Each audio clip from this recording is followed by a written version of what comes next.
What is up?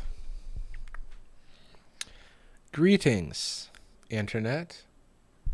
How are you?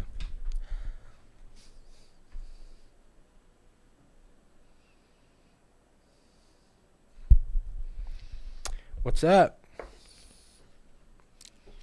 It's a chill stream today. Ooh, a hype train started already. Exhausted Lesbian, thank you for the tier 1. Bumby Bean, thank you for the prime. Winnie Blaster, thank you for the prime. And Stan or Pashton, thank you for the gifted. What's up? Am I the guy from Minecraft? Dude, I'm Minecraft Steve. Have we discussed how I kind of look like Minecraft Steve? I'm not wearing my glasses. I just tried to... Have you ever done that where you just do the thing?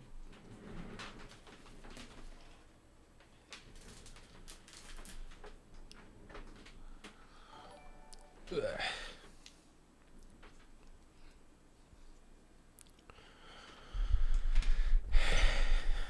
Like my shirt. Thank you very much.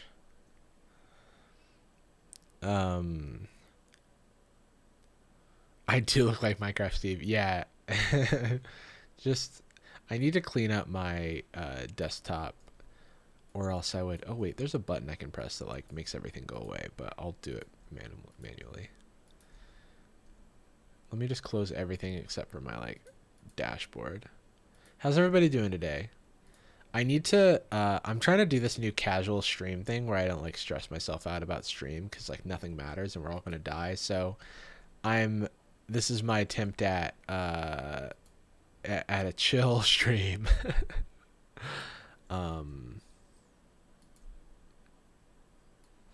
Closing things.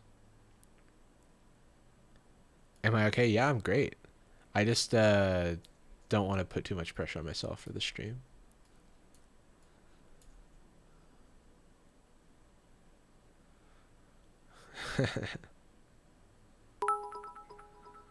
Good, just got out of school. Hell yeah. Thank you, Head in a Drawer, for the bits. Turns out I had a bunch of stuff on my desktop that I needed to close. So that's what I've been up to. Yeah, no, thanks everybody for being cool.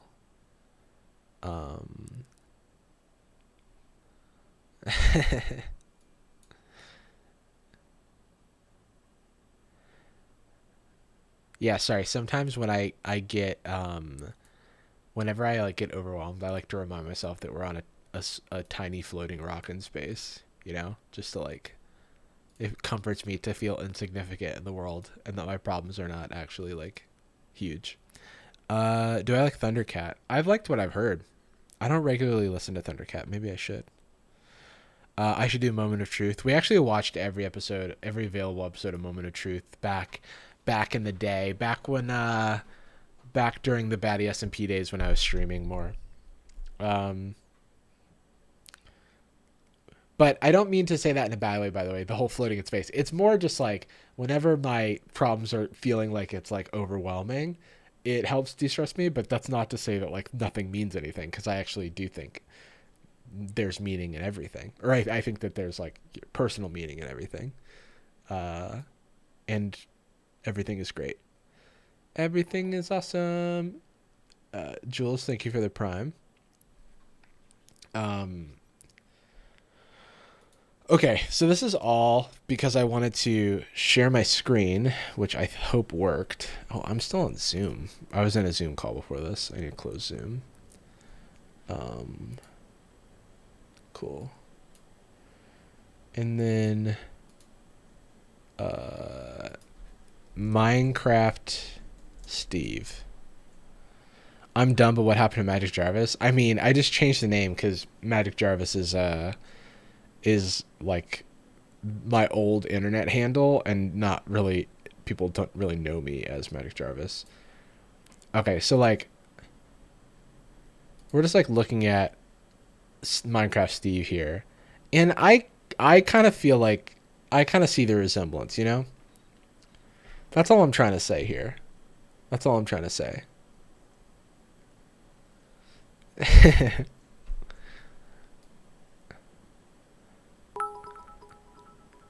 Yeah, it's kind of cool how they made Minecraft Steve after me. You do not look like Minecraft Steve. Cool. I don't really have a goatee, so I appreciate that. Um, Roan Twist, thank you. Hannah, thank you for all the bits, everybody. Alex with the resub, thank you as well. Um, so today, so today I have like a tiny little semblance of a plan, but other than that, no plan. So in general, I kind of want to learn dog breeds. I got a dog recently. I've had a puppy for 2 months, and he's a very good boy. But now I like am way more invested in like recognizing other people's dogs. So I kind of want to take a dog breed quiz to see if I can find. Oh, is that? Yeah, that's a goatee, right? Like or is it his mouth? Sorry. Yeah, because like this brighter version, it looks is because it would be weird if he was like smiling. That's just weird, right? That's got to be a goatee, I think. Um. So yeah, we're all talking about our favorite dog breeds in the chat. Feel free to chime in the chat. But I just want to like, can you recognize dog breeds? Let me know if there's a good quiz for this. Can you tell these? Ooh, AKC. Okay. Kennel Club. Um, because a lot of breed quizzes are like, what dog breed should you adopt or should you get? And that's not what I want. I like want the knowledge of recognizing dog breeds. Uh, excuse me. Um, guess the dog breed. I think that's what I've Googled before. Yeah. Guess the dog breed. Can you guess the breed by its puppy picture? Sure. AKC again. Can you guess all 50 of these dog breeds from just one image? Yeah, let's try. Can you pass this dog breed identification quiz? Why not? Why not? Let's try it. Can you tell me this looks hard? I mean, obviously, like this poodle, but okay. Let's just start. This says it's a 6-minute quiz. Okay, I'm not gonna look at the chat when I'm trying to guess the answer. Um, okay, scroll to start quiz. Okay, let's see. Okay, what is this? That's not an Akita. But see, this is where I get into the like, what the hell, like Barbet, Tibetan Terrier, Cairn Terrier. Like, I don't know. Maybe this is a Barbet. Does it look like a Barbet? Can I get a hint? Just the hint better not be it's not an Akita. Oh, the hint is like literally giving it away. What the hell? It just said TT. Why was and it also did a 50-50 like Who Wants to Be a Millionaire style? It just told us that it was a Tibetan Terrier. Hint. This is a Tibetan Terrier. Like, hey, I have a Tibetan Terrier. Oh, that'll be a fun game. Okay, so note to self, don't click the hint. The hint is not helpful. Karen Terrier. Hint, that's a dog, yeah. That was a really bad hint. Okay, great. So now we know what a Tibetan Terrier looks like. It's got like a long... It looks like, what's that dog that's smaller than this? But kind of has this face? Do y'all know what I'm talking about? That has the, like, mustachioed face? The little tiny mustache dog? Is it Schnauzer? Let's see.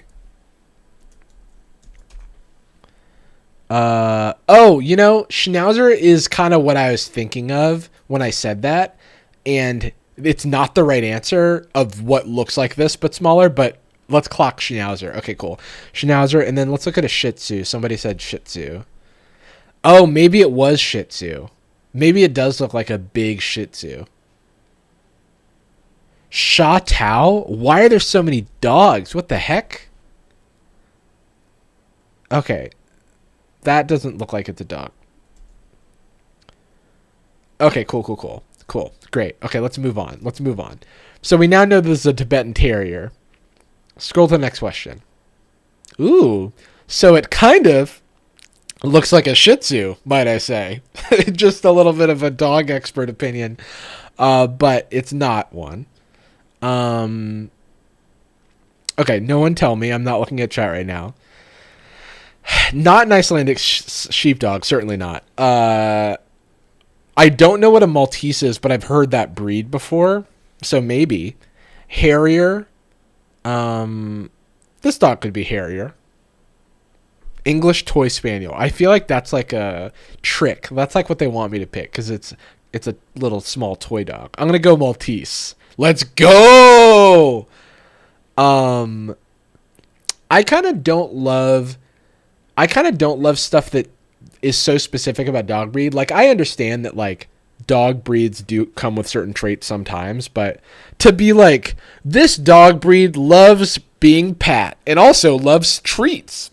And you know what? It loves to walk around. It's like, it's just like so generic that it could apply to any dog. Virtually no shedding of its long silky coat. Yo, they got serious with their breeding though. That's pretty wild. Okay, so this guy's a German Shepherd, right? Like, I'm not even looking at the multiple choice options. Okay. Oh, let's go. Okay, like that one I know. German Shepherd, pretty common. Developed in 1899. Oh, sorry. Can y'all see this? I just realized it's kind of like small. Might be. Wait, where's the... Let me open up OBS right quick. Let me just make this a little bit easier for y'all. All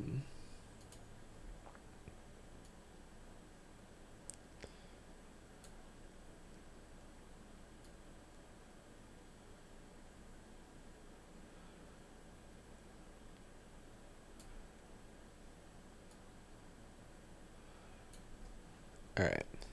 This is going to be good enough, I think. I think this is better, right? Would we agree that this is better? What's up, Kira? The dog was developed, huh? Well, yeah, like, all these dog breeds are, like, selective breeding, right? Like, humans domesticated dogs, and then in the last, like, 150 years, we, like, got weird and just, like, selectively bred them for specific traits.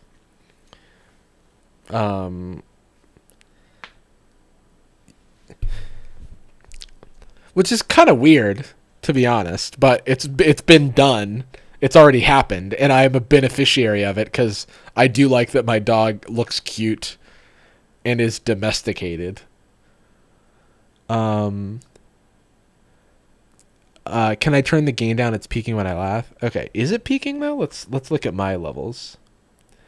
Ha ha ha ha! Oh, I'm just close to the mic. Or the gain is up so high on this mic. I wonder why. Let me turn that down. Maybe there was like some other audio issue at some point. But like literally. Testing, testing. Okay, now it's way quieter. Okay, so this is probably what we were fighting against before. Testing, testing, testing. Ha ha ha! Oh god. I probably broke it. Ha ha ha! I think this is normal sounding though. Let me know if this sounds normal. Boom, boom, boom. Skibbity bop. Soup, boop, boop, boop. Skibbity doo. Scabbity do. Dippity doo da day. Cool, cool, cool, cool, cool. Cool, thanks. Developed in 1899. Okay, great. So, for the herding of sheep. Yes, yes, yes. The German Shepherd, once referred to as the Alsatian, by the British and Irish. Cool. Originates in Germany. Okay. So, I feel like maybe I've started doing this quiz before. Because this dog I've seen before, and its name is like, it's called like the hairless something. Mexican hairless. Yeah, yeah. Alsatian, sure. Mexican hairless.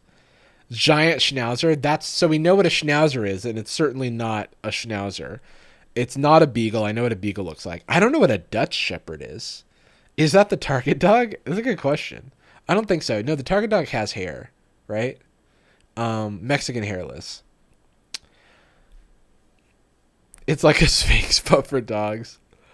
Energetic breed that is calm, devoted, sensitive. The Mexican hairless loves toys, games. See, stuff like this. I'm like, what dog is like, this dog hates toys, and it hates games, and it hates walks.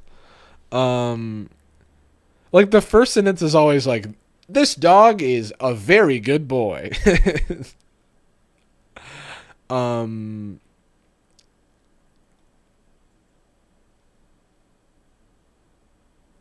Sorry, boyo, I didn't see your messages. What were you saying?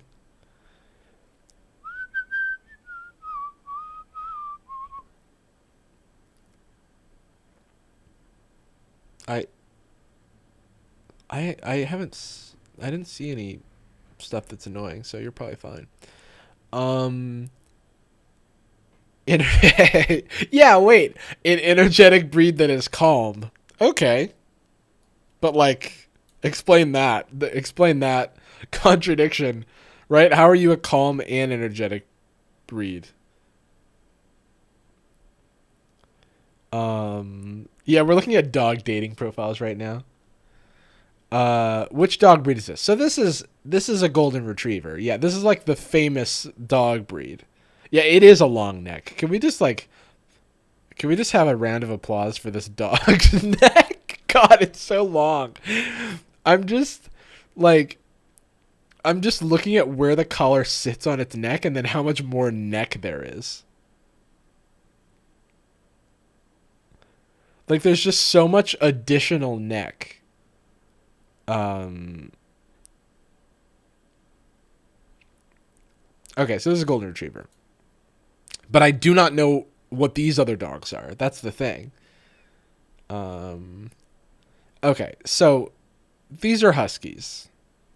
Dipper is half husky. Here, let me make sure that this doesn't like include any personal information real quick. Oh, I actually, I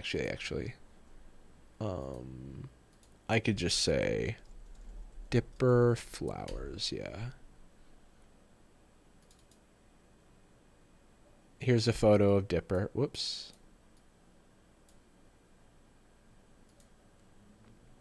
Here's my dog.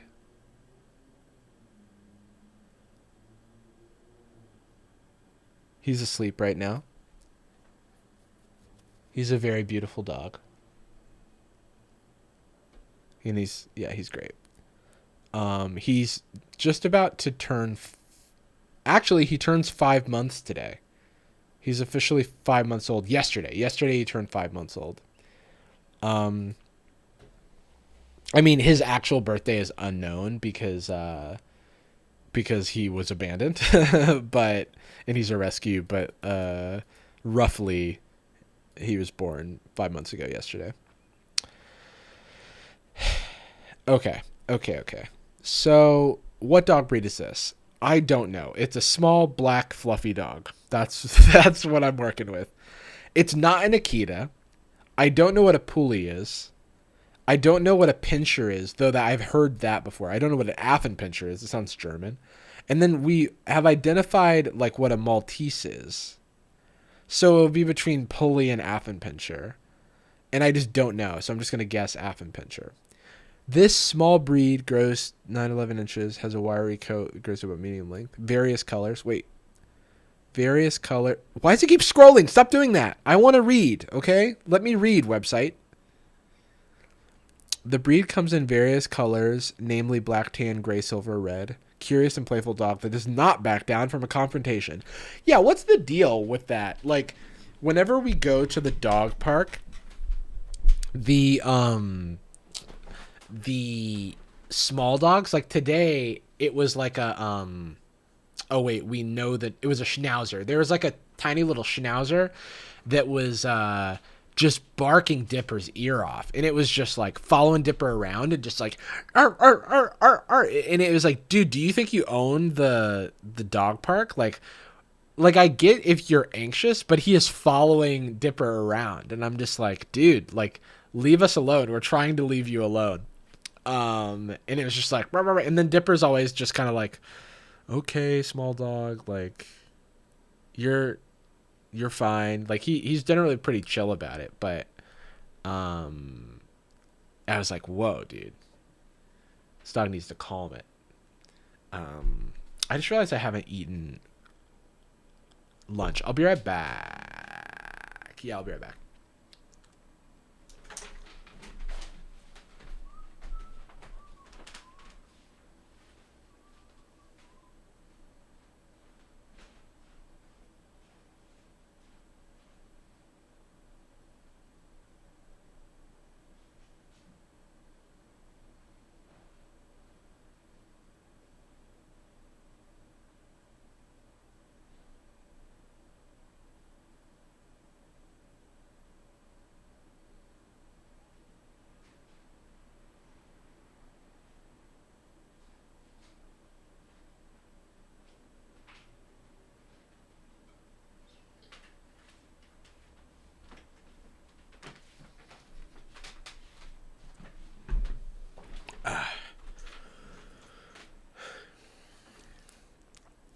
Okay.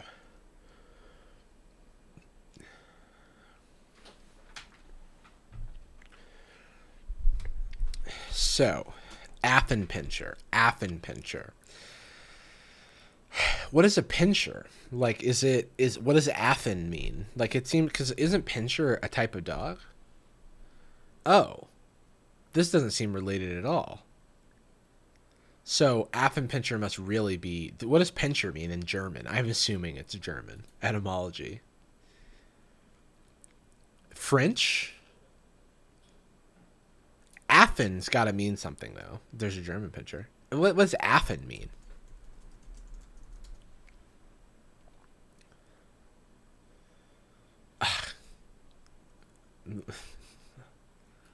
I should have. Monkeys? No. Okay, so why is this dog called an Affenpinscher? What does that even mean? Sorry, maybe this is just a stupid question to even be asking.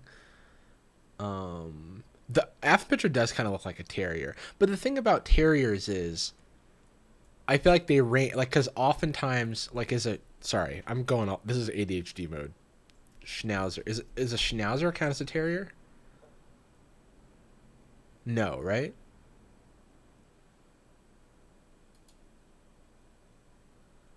It's not, right? Maybe. Oh, terriers. Look, I don't know what a terrier just feels like a catch-all dog word for me because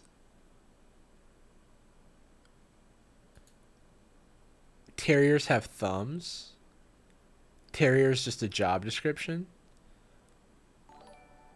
Elbat, thank you for the raid. I thought terrier just meant small fluffy boy. Me too, but then a pit bull is a terrier. Is in the terrier family, right? Like American pit bull terrier. So like that's what throws me off. Like this is very much not like pit bull doesn't fit the like usually they're smaller, right? And then like pit bull comes out of nowhere. And then I'm like, "Oh, bull terrier, American Staffordshire terrier." Like so what why are these dogs also terriers? Terriers are for ground hunting like rodents. Oh, so it is just a job description. It's just a dog that goes into holes to catch things. Okay, that's helpful. So that makes sense. You know, just like YouTubers are different shapes and sizes. Um, okay, cool.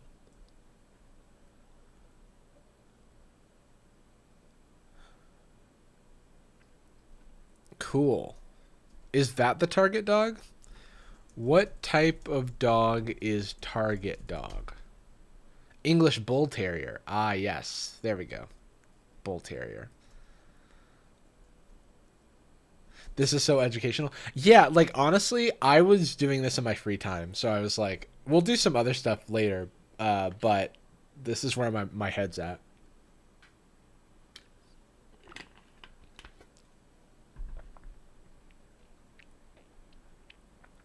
Dog breeding is weird. Yeah, we already talked about that. But the thing is, it's happened already, and now I'm like meeting all these dogs and shit, and it's I now am invested in knowing what dog breeds are. Um, okay, what dog breed is this? Well, this is a bad photo. I can't really make out a lot about this dog. I just know it's not a pug, and I don't know what a shipperkey is. Tired and wired. Thank you for the sub.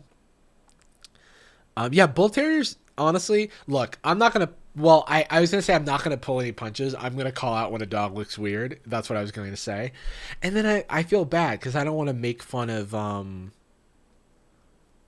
I don't want to make fun of anyone's like dog. Like if they've got a dog, I don't want to make fun of it. But I have a very particular type with dogs. Guessing dog breeds. I'm just updating the stream name. Um, is this someone said that's a shipper key for sure? Well, I want to be wrong because I would not have guessed shipper key. I would, and I don't know what a pointer is, and I've vaguely seen these dogs before. I'm just gonna guess pointer. Okay, it's a shipper key, but what's a? Can I look at another photo of this? Okay, interesting. What?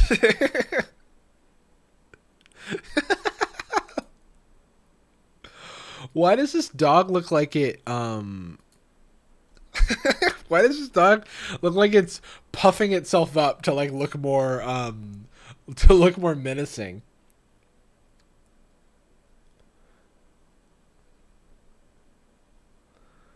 This is such a funny looking dog.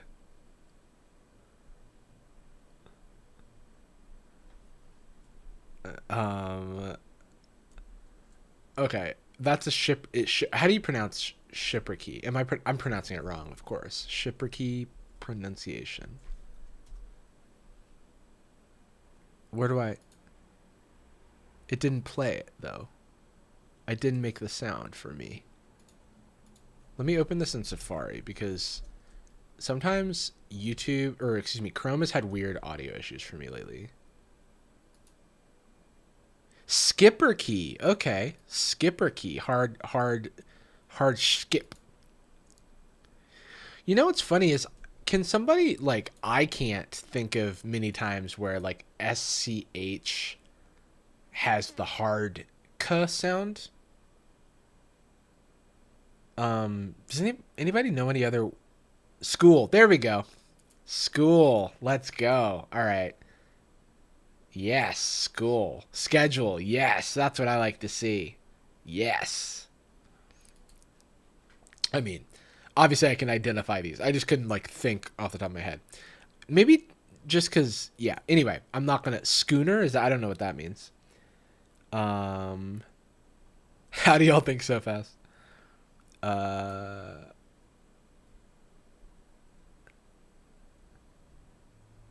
I feel like schedule still has a little bit of. Yeah, I know what you mean. It's the Dutch doing that shit. Shout out to the Dutch. Um, the skipper key is a small, sturdy dog. I do love the definition sturdy. Square proportioned is also a very funny descriptor because that is how I would describe this dog right here. Is square proportioned. Um, interesting. Okay. And while we're here, I don't know if this is cheating, but I do kind of want to look at what a chow chow is. Okay, yeah, I think I saw one of these today. And then I want to look at what a pointer is.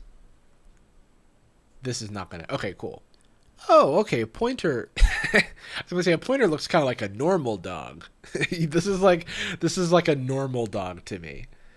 Does anybody else like that's? I'm obviously like wrong, but it's just in my brain. I'm like, normal.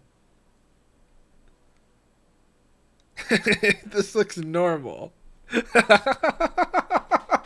Maybe it's like popular, like when dogs are like made into cartoons and shit. I'm like, this dog looks like default dog. Okay, pointer. I wonder what Pet Finder has to say about it. You're witnessing ADHD on display right now. Just look at all these tabs that I've created. I'm The pointer combines athletic grace and power with a lean, muscular body. All right, so like a pointer wrote this description for sure. The poor Skipperkey was like, this dog is sturdy and square proportioned. Meanwhile, the English is like, yeah, the pointer, it's graceful, athletic, it's got power, it's got a muscular body, it's noble carriage. Like, dude. Dude, what? How the pointer lobby is in full effect right now.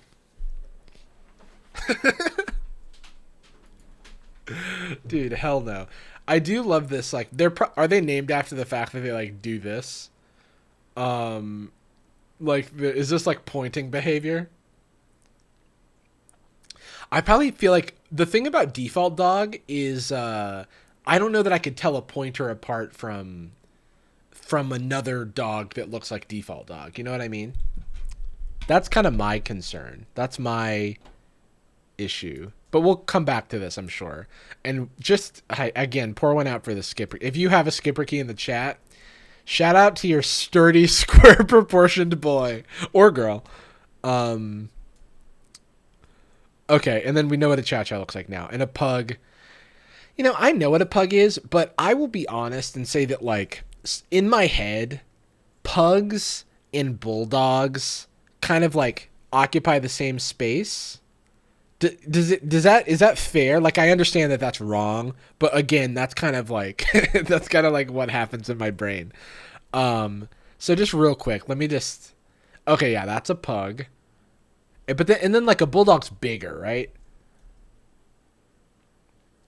Yeah, like a bulldog is like, man, bulldog. I'm just like, why did we make this? It just feels fucked up that we made this dog.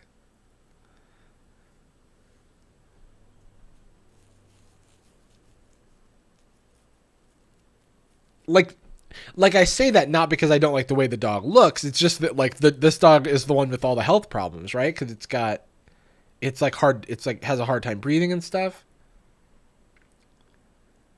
And or is it pugs that have a hard time breathing? Bulldogs literally can't breathe by themselves. See, pugs too. Well, it looks like both. It looks like both. Um, Man, like, why did we do this? Why did we do this? Um, that's on us. That's on us as a society. I watched The Happening last night. What a bad movie. I'm opinionated today, okay? I'm sorry. I've got to get that out.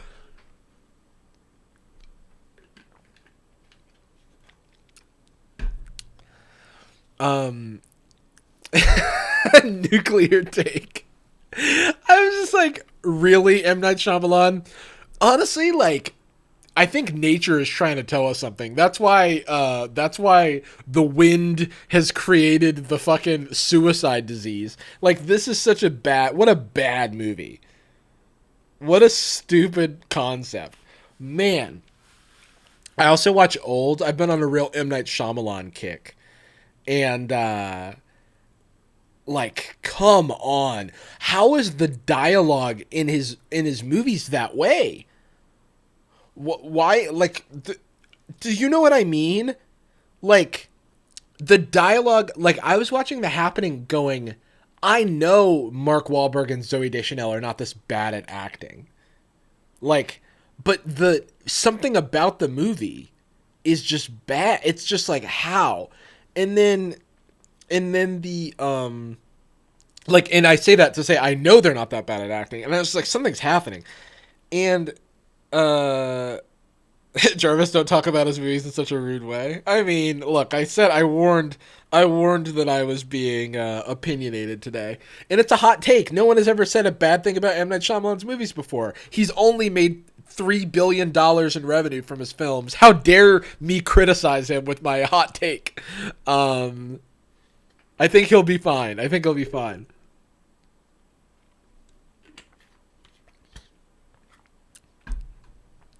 Um,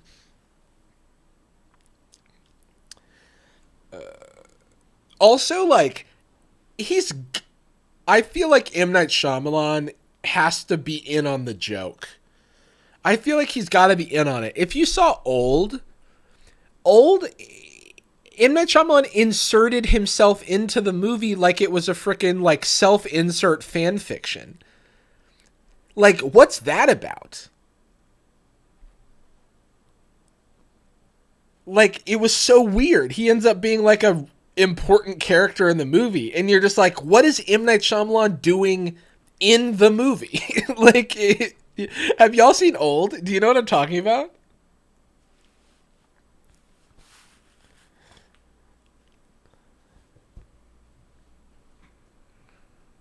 Yeah, when Stan Lee does it, it's very tasteful.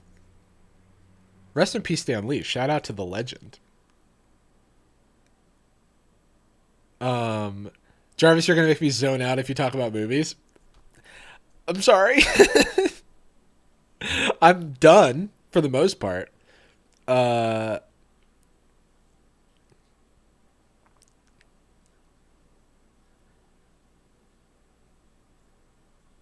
I'm guessing the dogs. I just had to say my little piece because I don't know how it got brought up, but my brain decided. Okay. One second.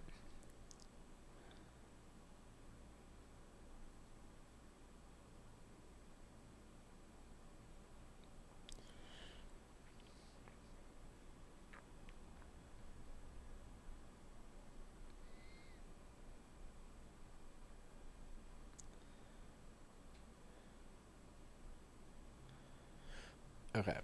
Um. Yeah. Sorry about the hot take on M. Night Shyamalan. Okay. All right. This is a skipper key. Um. Is old funny? I mean, like, the movies, you can watch them. I'm not a person who's like gonna. I'm not a person that like walks out of a movie or whatever. It's. I don't think I like don't enjoy. Excuse me. At the very least, it's value to like have a conversation about. There's a lot of weird stuff that goes on in old. But anyway, this is a chow chow, right?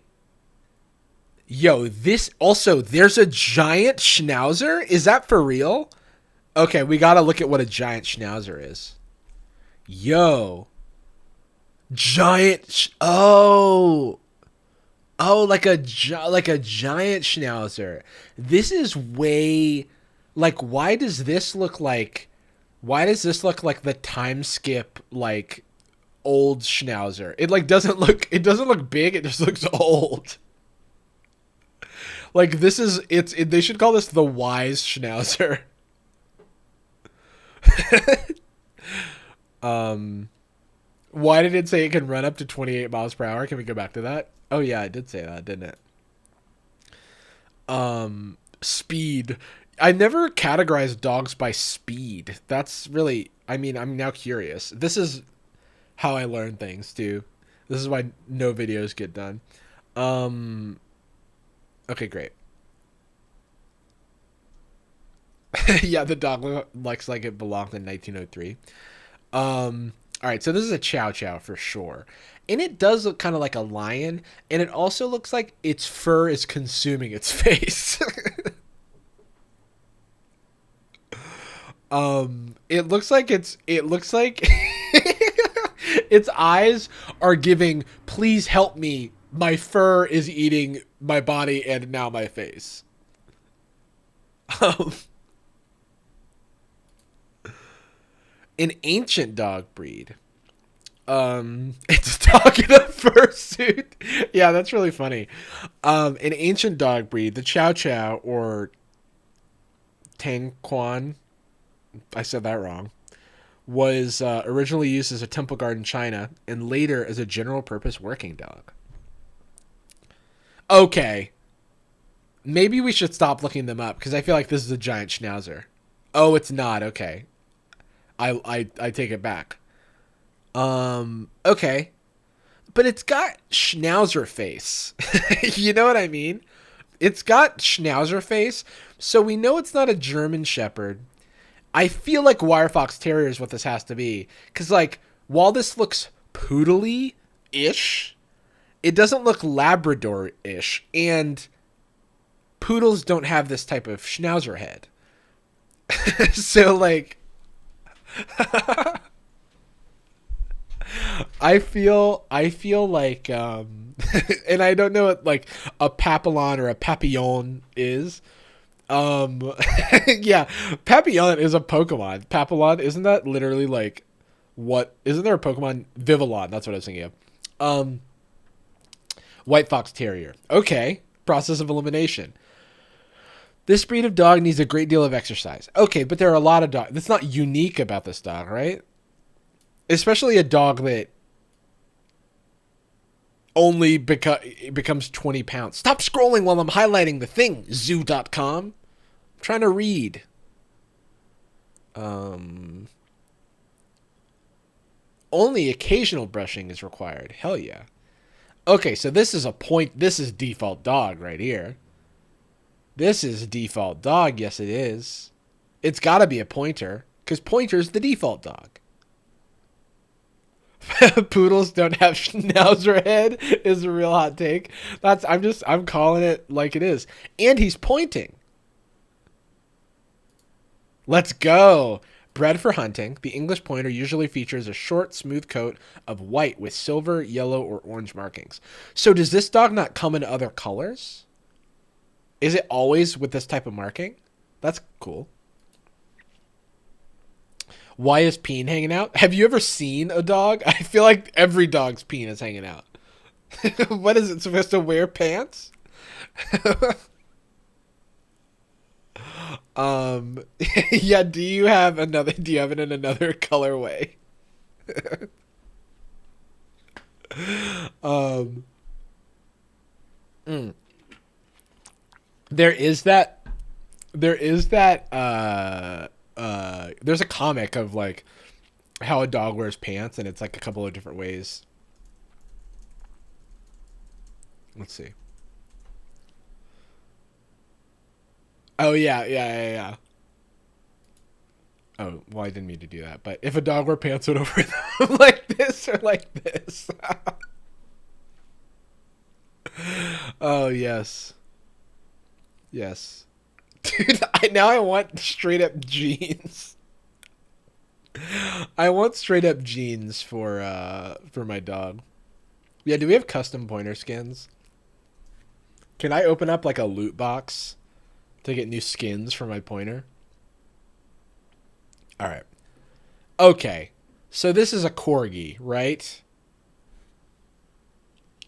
This is a corgi. There's a little short body. You know, I never thought of a corgi as one of those like long body, short leg dogs, like a dachshund. but it is, right? Like,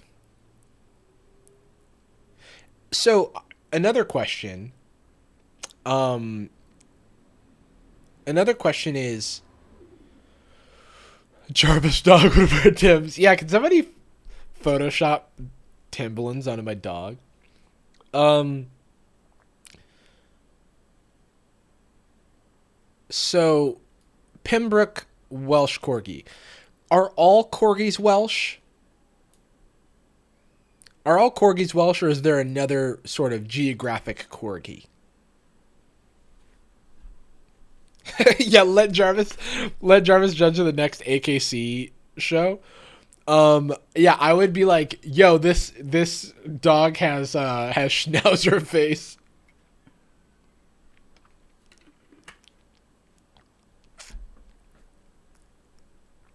Um, okay, so this it's not a bull mastiff. I think I know what a bull mastiff looks like.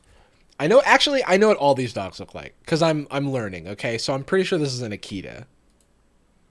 Originating in Japan, the Akita has been developed into two strains. Strains? Like it's a virus? Why strains? Also, I swear to God, zoo.com, the reason is because I click. I click and then it makes me scroll. Um, yeah, it's a weed. Yeah, this dog is weed. Yo, oh my God. Um, I was gonna make a weed joke, but then I forgot. I forgot all we. Yeah, I was gonna be like, what? Can I get the indica Akita? The indicita? Um. Oh, my room is really dark. Thanks for the. All right, we good? The sun went down, and so. Um. Cool, cool, cool. Okay, so this big boy is a bull mastiff. I'm pretty sure. I mix up boxers with bull mastiffs sometimes because I'm still bad at identifying dogs. Um, but I'm pretty sure this is a bull mastiff. It's not Nikita. We know what that is. Don't know what a barbet is. Don't know what an English spaniel is. This dog feels like it's got a bulldog's face, but like over more space. Like I feel like a bulldog's face is like struggling to fit all of the face on the dog, and like the bull mastiff like feels like it has like a little more. Um. Oh, I mean that's what the bull mastiff is for, sure. But my joke still stands. All right. Um.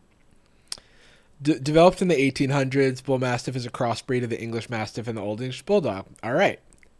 I didn't know it was a crossbreed. But I guess because it's 200 years old. I didn't know it was literally a crossbreed. But I guess because it's 200 years old, then it is its own breed now. Because, like, you know, Dipper is a husky pit bull. And, you know, a Pitsky is, like, the fun, like, pet name for the mixed breed. But it's not, like, the official recognized breed. You know what I mean? So, like, when does something become the breed? I guess because now there's so many bull mastiffs. And they can that you can get specifically that, and it can have generations of bull mastiffs. While the German shepherds are like 30 years old, no, German shepherds were developed in 1899 in Germany. That's what we learned earlier in this quiz. They're 100 years old. But it is wild that they're 100 years old. What's up, Sarah? I didn't know they used the word developed. Yeah, because, like, I mean, dogs are just selective breeding, dude. It's weird. Um, oh, 1899. I thought you said 1999. That's incredible. That's incredible. Dude, new dog breed just dropped. It's 1999. Dude, that's actually incredible. No, no, no, Stinky. That brought a smile to my face. Um, Okay, so this little ball of white powder is not a giant schnauzer. It's not a labradoodle. What is a Keeshond? And what is a Volpino? These sound like Pokemons. This Volpino especially. Volpino sounds like a Pokemon that you would encounter at the top of a volcano in a Pokemon game. Volpino sounds correct. Keeshond sounds like a guy I went to elementary school with. I feel like I know some Keeshonds, you know? Alright, it's a Volpino. This dog makes a perfect family pet because... See, I hate these. I hate it when they do this. That's like what? A lot of dogs make perfect family pets, alright? Zoo.com. Sorry, I know I've cropped it out, but we're on zoo.com. Let me turn on this. Oh, that's a little bright. Let's see how it... That's not bad. It's not bad. It's not bad. I'll leave this on. That way my face continues being bright. Is it Volpino what they fought in Twilight? Oh, Keeshond does some Dutch shit again? Yeah, I'm probably pronouncing it wrong. It's probably Keeshond.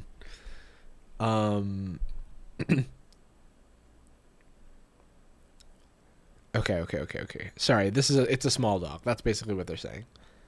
It fares exceptionally well with children. Like, what a weird thing to say. Like, according to studies, it's like, you know, some people have said these dogs are good around kids, I suppose. Okay. Is this the dog's tongue? Why did you choose a Guinness Book of World Records for the longest tongue when showing this dog? Why? Why did you do this? This is so gross. Why would you do this, dude? I can't... Just get it out of my face, dude. And I don't know what kind of dog this is. And I don't want to sit on this for too long because I want to just answer. I can't even see the size. It looks kind of small. I don't think it's a Pekingese. Let's just answer that. It's a Pekingese. Is that how you even say that? Pekingese? This is an extreme... Can we just look at a normal freaking photo of this dog? Okay, sorry.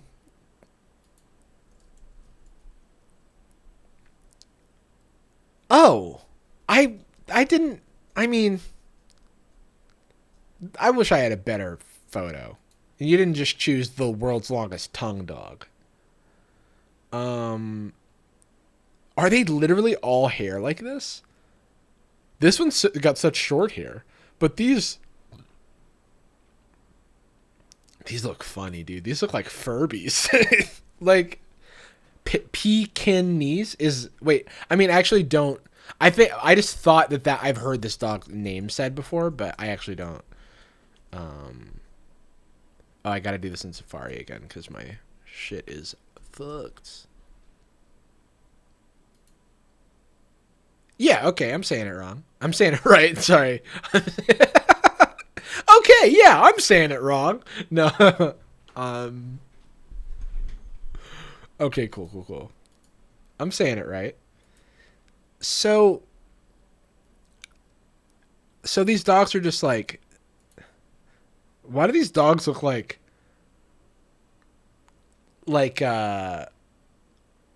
rock stars from 30 years ago? You know what I mean? Keeshond? This dog... Wait, sorry. That is pronounced Keeshond? Or... Sorry, I can't see it anymore. Keeshond?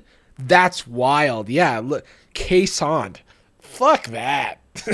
Not that I have a say in this. Okay.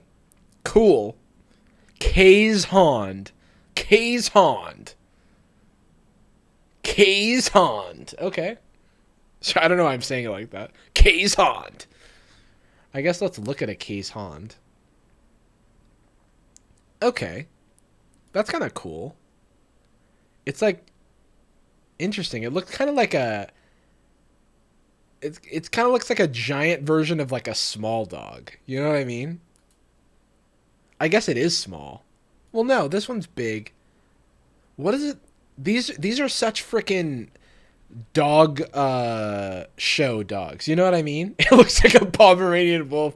Yeah, that's That's so accurate. Yeah, this is it just me or yeah, a big Pomeranian. Pomeranian Husky. Cuz is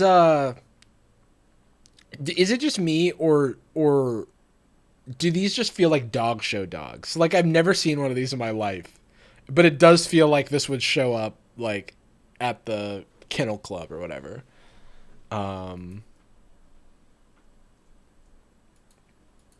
Pomeranian evil mode. Let me remind myself what a Pomeranian looks like. Wait, is this also a Pekingese but with like short hair? Wait, so if you just like let its hair go out, it just goes like wild? Um Oh, I pronounced that wrong, but okay, yeah, Pomeranian wolf. um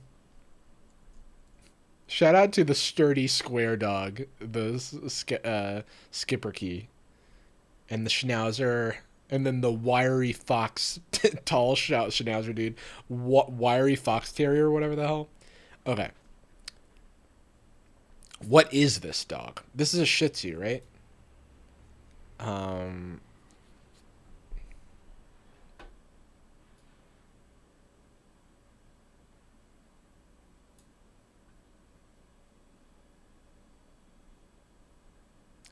the flat face of this breed means that it experiences snorting, sneezing, and wheezing. That sounds like the three dwarfs.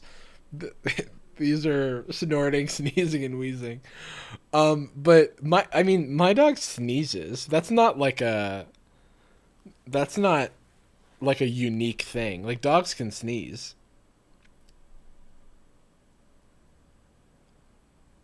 Oh, look at this little guy. Is this a harrier? This has got to be a harrier. Wait, frick! It's a healer.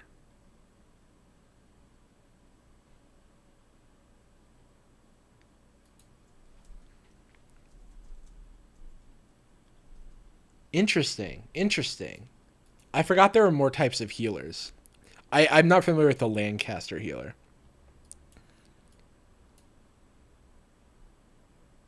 Okay, cool.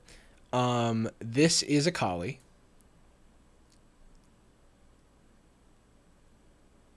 I can't do a Scottish accent, but if I did, originating in Scotland, collies are medium-sized dogs with pointed snap. Okay, I don't have a Scottish accent, but that was me trying. Um,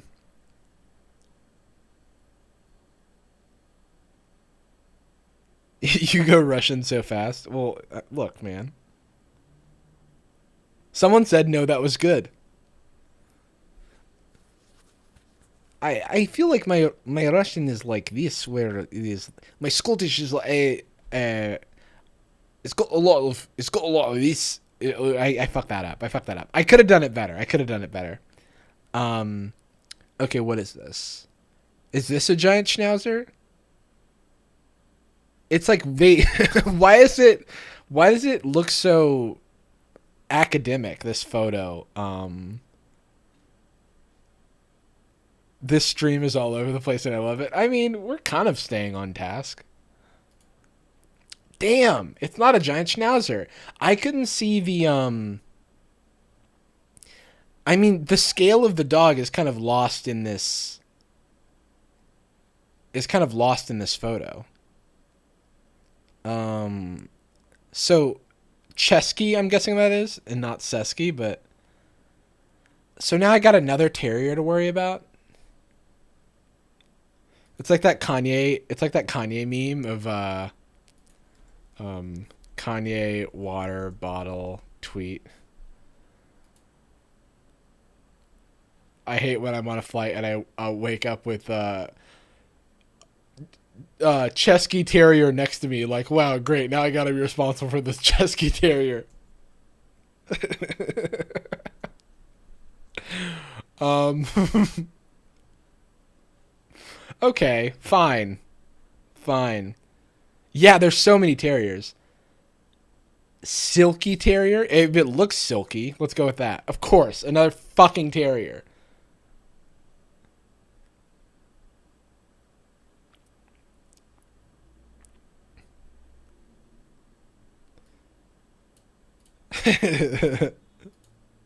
Dude, the worst part about this website is that when I click, it scrolls. Stop doing that.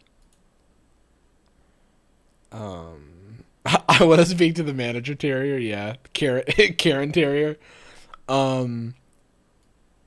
Oh, the dog's curious by nature. I haven't ever heard that as a trait of a dog. Um.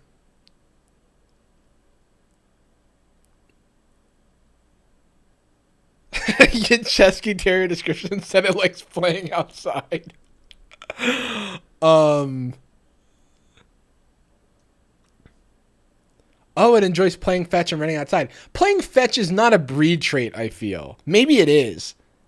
But I feel like you have to teach fetch, you know what I mean? Like I feel like most dogs enjoy games that they learn to some extent. Running outside. Okay, whatever, man. Now I've forgotten everything I've learned. Now I don't know what kind of dog this is. It's not a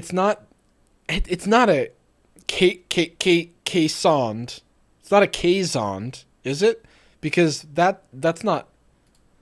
Hey, it's the Papillon or the Papillon. What's the language of origin? Some dogs don't like fetch, but I would argue that a breed defining trait instead of an. Yeah, I mean, I get. Yeah, I just don't think it's like a breed thing. I thought it was just like some dogs don't like. So it is it like Papillon? Is it like that? Papillon? Oh, because it's got like butterfly face, kind of. Is that how you say it? Am I saying it right? Am I saying it wrong? Just gonna look it up. Am I saying it? I'm saying Papillon. Papillon. Um. Okay, dude. Who chose these photos? Like, I'm gonna guess Dalmatian, right? But why did you just give me like this strange, like avant-garde neck photo? Like what? Like, could you just show me a picture of the damn dog and not just like a fucking like a neck shot?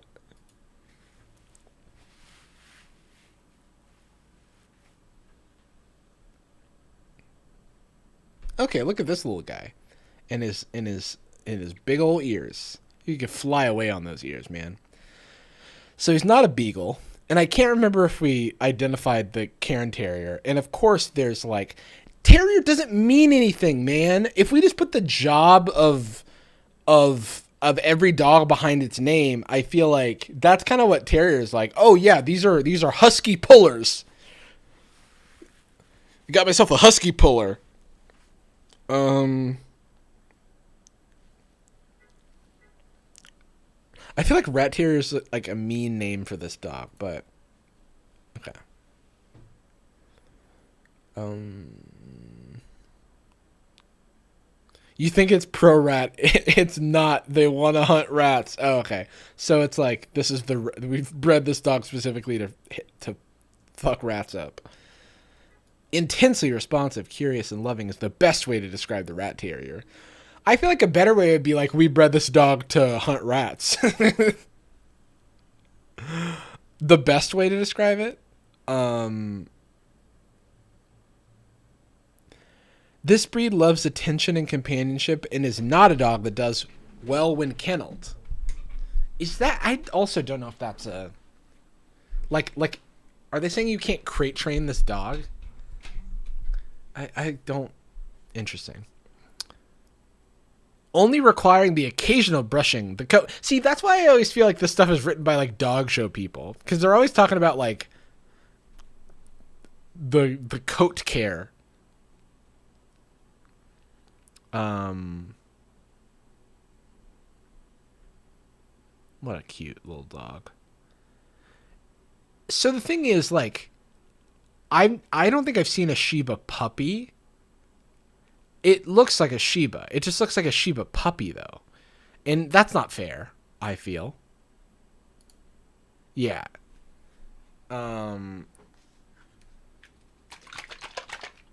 Yeah, it's like, I know this is a Shiba, but I feel like they could have picked a more Shiba-looking photo. I feel like they're trying to trip me up.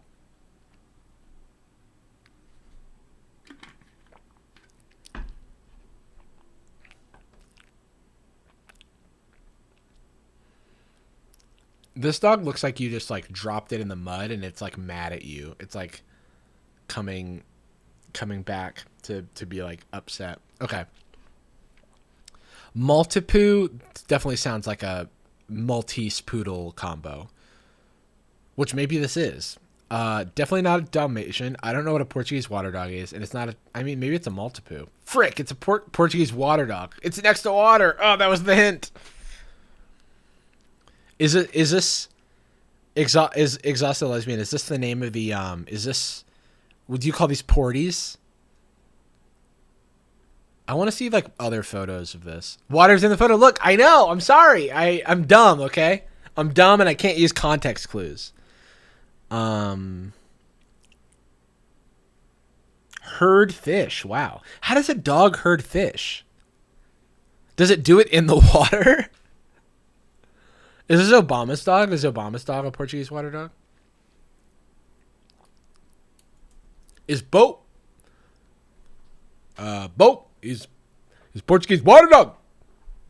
Sasha, Michelle, Boat. Let's go to Portugal. Get a new dog. Sorry.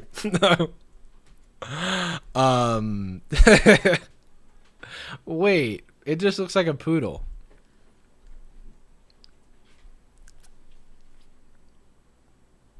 Jarvis, please, why is he shouting? Look, I don't talk to Obama about my impression. I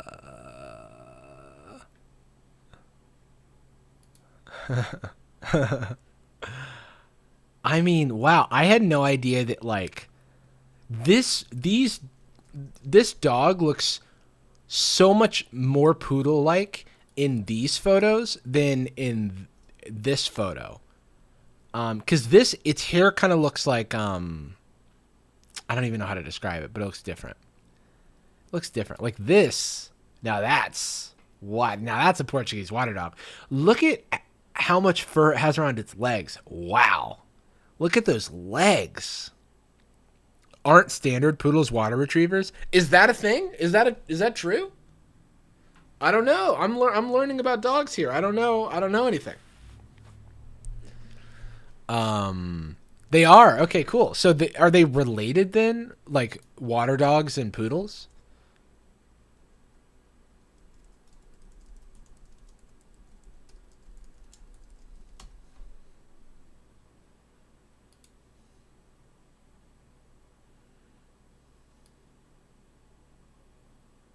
Maybe they're not related.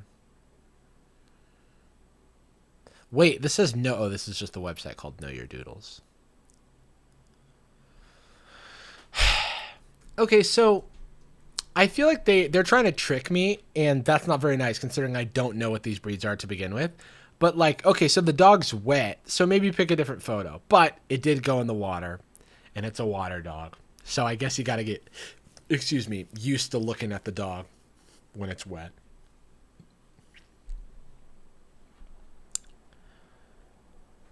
Okay, what's this guy?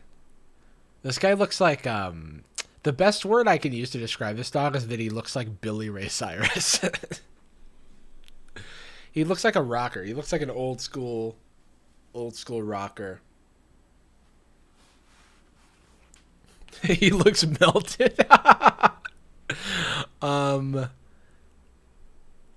I want to just guess Otterhound. Wow. That was just based on the vibe alone. Deemed a vulnerable and native breed of the United Kingdom, the Otterhound is a scent hound used for hunting. Big surprise. Is hound another word that just describes the job of the dog? Or is hound related to like the breed?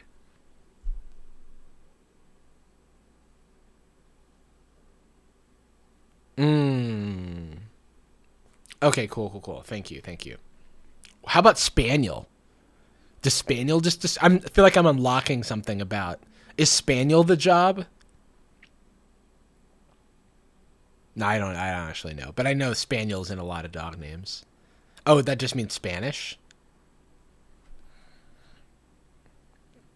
The English toy Spanish. Spaniel is a style of dog. Okay, cool. Oh, look at this little guy. Is this a French bulldog? I mean, it looks like it, but it looks like a puppy. That's my guess. Okay. Um, do French bulldogs? What's the difference between a French bulldog and the other one? French bulldog versus what is it? Like? Because I just thought it was just called a English bulldog. That's right. That's right. Interesting. I cannot tell these apart. I mean, this is English. Oh yeah. I think French ones are cuter. I mean, I am more partial. Tired and wired. Thank you for the five gifted. Frenchies are little. Aw. The little face. But it still has the problems, right? Like, it still has issues with, like, being alive, and that's sad.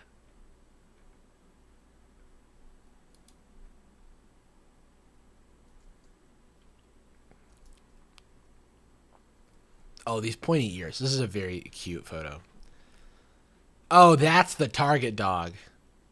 Maybe even more issues, Anastasia says. Okay, good to know. This has got to be the frickin' bull terrier. Miniature bull terrier. A tiny target dog. Dude, so this round head, I was trying to think of what this reminded me of, and the answer is Nicolas Cage. Why does Nicolas Cage to me feel like he has a round face like the target dog? I don't know what it is. I don't know what it is. I can't explain it. I can't explain it. But this to me is a Nicolas Cage dog. Nicolas Cage's persona is a miniature bull terrier. Boom. Adam Driver. Yo, Adam Driver as well. Wait, hang on, hang on. Yo, Adam. Whoops, Adam Drive. Oh yeah, Adam Driver's got it. Adam Driver's got he's got the goods. This guy's got, oh, that is too close, actually. Wait a second. Wait a second. Has anybody ever Adam Driver Bull Terrier? Oh, I spelled it wrong.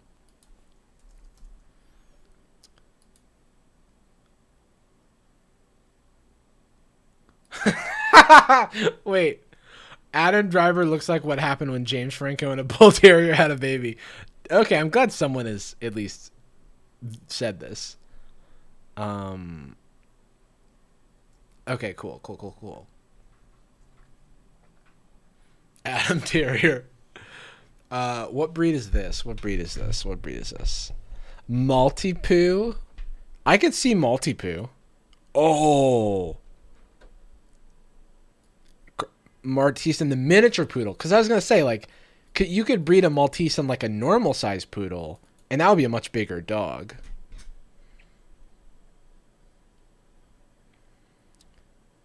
Why does this dog look like it has split ends? You know what I mean?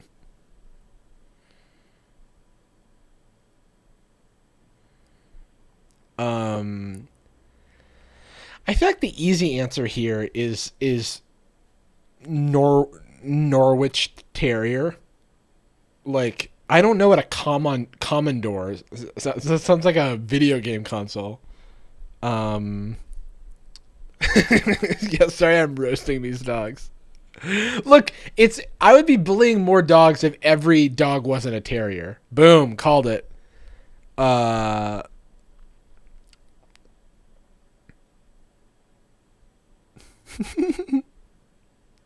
Dude, these descriptions are so funny. um this breed of dog is assertive, affectionate, and devoted. This terrier is perfect with children. Of course, I always say that. and other pets and requires lots of fun things to do. Dude, you and me both. Wait, let me go back.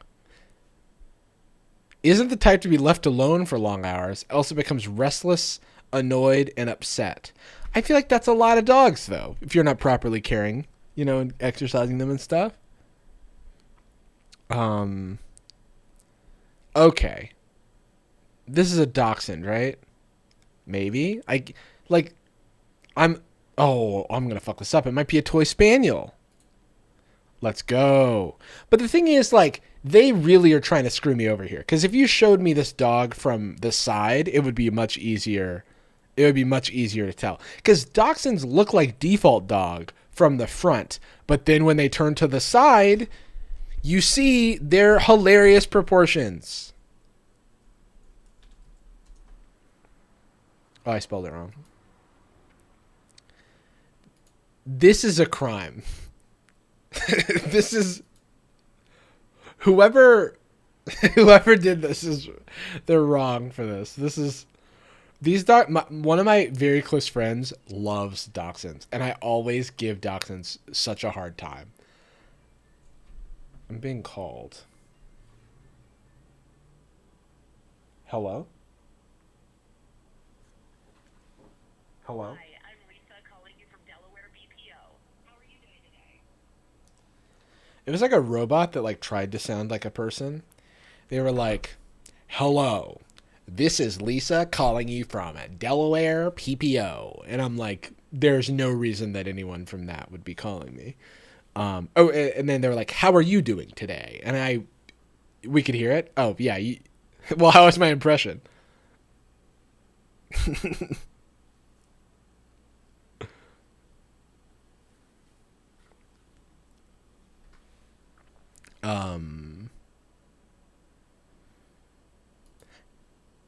Now this is cute. This is a cute photo. Yeah, they were trying to reach me about my car's extended warranty. Hold on. I can get on board with the mini dachshunds. Give me just. But the thing is, I'm like, can you make it shorter, please? Do they come in not belly touching the ground version?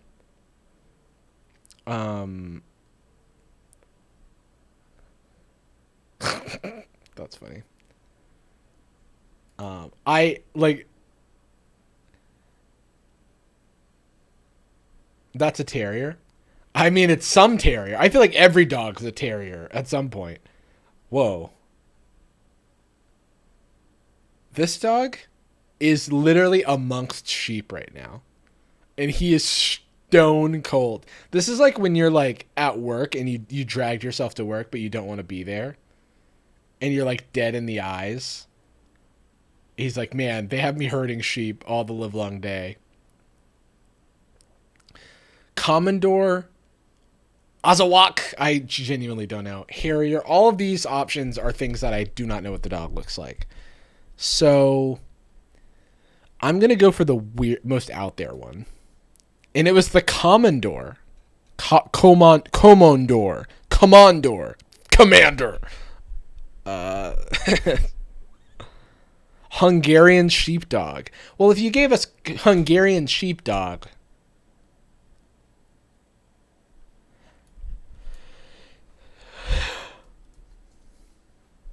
Oh, why are they doing this to me? This is different than this.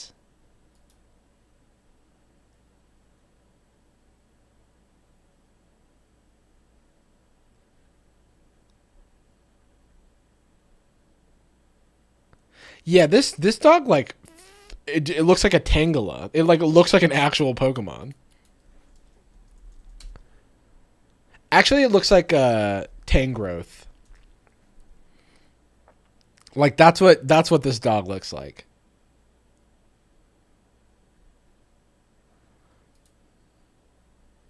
You know? That's a Commodore.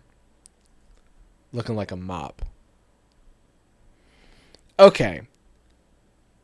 So, again, I'm going to ask for the 15th time. Is this a giant schnauzer? No, it's a Lakeland Terrier. Another terrier that has schnauzer face. Sorry, I don't know what a Lakeland Terrier is. I don't know what a. Oh, that's not a Commodore. They lied. Well, thank you, thank you. Um, Everything is a terrier. It means nothing to me anymore. Lakeland dog. Okay, Lakeland. Where's it from? Is it from Lakeland? Like a city? Excuse me.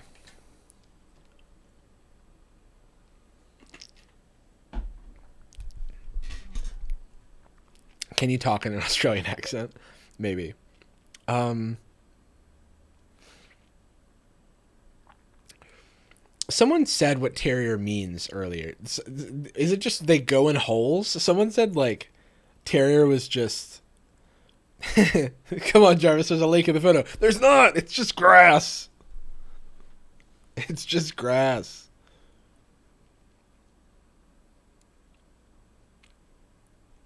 Ground hunting dogs.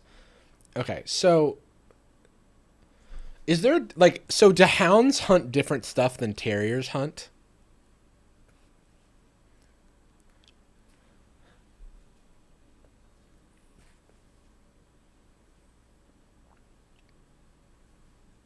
Terriers and Hufflepuffs both good at finding things. That's funny.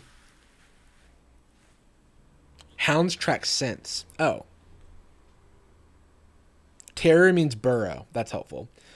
Hounds hunt large things. Hounds are running and hunting dogs. There's a few subgroups of hounds: sight hounds and scent hounds. Ah, I see. This is a little cutie. He looks like a toy poodle, right? Yeah. I feel like they should have specified because I don't think this is a full size poodle. Hang on. What does this dog look like full grown? Because this could be a caissoned puppy. Could be. I don't know what a Shetland sheepdog is, and I don't know what a Japanese chin is. And frankly, if I'm being honest, I don't know what an English toy spaniel is. Let's Let me just guess that this is a caissoned because it's like gonna just get bigger. Okay, it's a Shetland sheepdog. What does it look like when it's bigger? Elbow Greeku, thank you. Oh, so I actually don't feel that bad because it looks kind of similar in like the amount of fur to the caissoned. Like,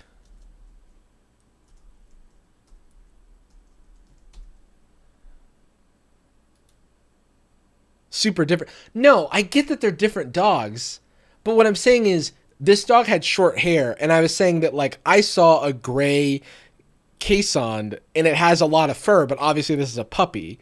And so I was like, in my head, we looked at this photo and I was like, theoretically, I can imagine this dog growing into this dog. Does that sound crazy? I don't think so. And so seeing that like this like Shetland sheepdog kind of like has a lot of fur, it just looks like a collie, but like it grows a lot of floof, so I don't feel like my guess was that bad. That's what I'm saying. I think that's reasonable. I think it's more than reasonable, actually. Um, Eager Breed loves to perform tasks and makes a wonderful family pet. Big surprise. All of these bios sound the same. They are excellent with children. Yeah, I'm like, they're not showing me the adult version of the dog, so I'm like, what am I supposed to... Even if I was looking at... Even if I Googled every single one of these dog breeds, I would not have guessed Shetland Sheepdog based on this puppy. Unless I looked at the puppy version. I feel like they just cranked the saturation on this photo. Or this is actually Clifford. Oh, this active breed requires daily walks. Dang, I had no idea. Oh, but it must be kept on a leash when doing so. What kind of what kind of nothing is this? What? Hey, now this dog, it's got some specific requirements. You're gonna have to take it on a walk every day. And while you're doing that, it has this breed specific trait where it needs to be on a leash when doing so. um, um,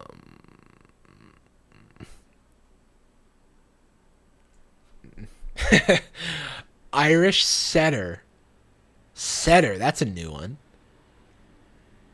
Uh, I feel like we've seen these things pop up for every other thing, and so I'm just gonna like guess this. But red setter. Oh, that would have been helpful if it were called the red setter. I don't know what a setter is. I guess there must be other types of setters. Okay, so this is not. I would have assumed this was a poodle if I saw this. You know what I mean? And I'm pretty sure this is a meat sauce commonly used in pasta. Um,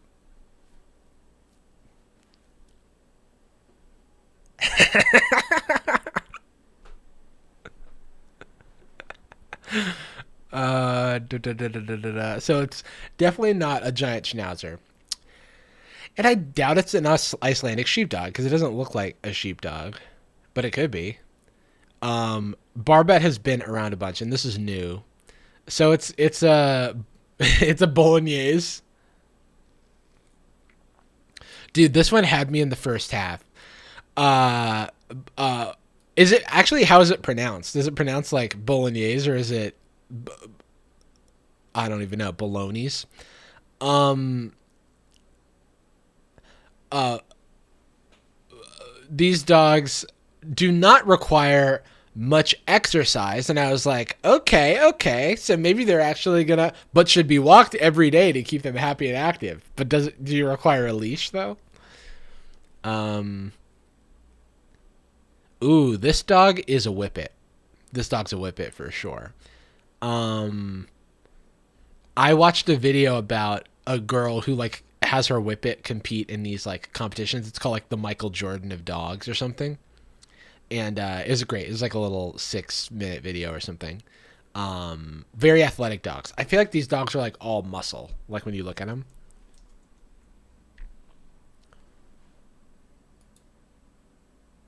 Everyone's saying whip it real good. Yeah, just look at this. Look at this whip it running. Just look at all those muscles, those muscles. Oh, frick. Oh, wait, did it remember all my stuff? Oh, thank God. Whippets are just little guys. Okay. What is this? It's not an Akita. It's not a Beagle. It doesn't look like a Shepherd, so I'm guessing it's a Japanese Spitz. What's that? This affectionate breed is very playful and active and become depressed if enough attention isn't given to them. I mean, same, to be honest. Uh, it kind of look. It's interesting. There's also this Korean dog that it's called the Jindo, and I could have sworn it was just like a husky. It like kind of looks like Dipper. Like I saw this dog and I was like, oh, it kind of looks like a husky pitbull mix. You know what I mean? Like this is a Jindo, but it like straight up just looks like it. It looks like my dog. Um,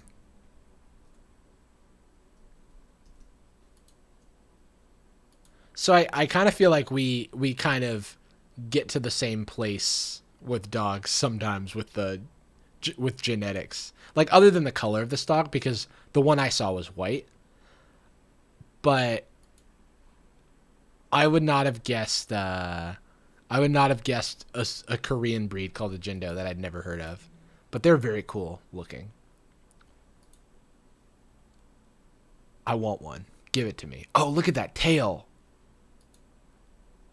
Look at that. Look at that little tail. It's also got kind of a husky tail, you know? And that's kind of why I also thought it was. Oh, but it's kind of corked in a unique way, but still it looks husky-esque. Am I wrong? I kind of feel like it does. Um To me, it does. It looks like a Shiba Husky. Yeah, that's such an interesting dog. Um, okay, we got 80%. I kind of feel like this is going to be the same quiz. Did everybody just like? Why does everybody have the same dog quiz? Can somebody else have a different dog quiz, please? Wait, where do I? Can I guess? I would like to try. Can I guess? Is this where your quiz is supposed to load, but it's not loading? All right, fine. All right, let's. In 80, do better. That's what we're learning. We're taking quizzes to learn. Okay.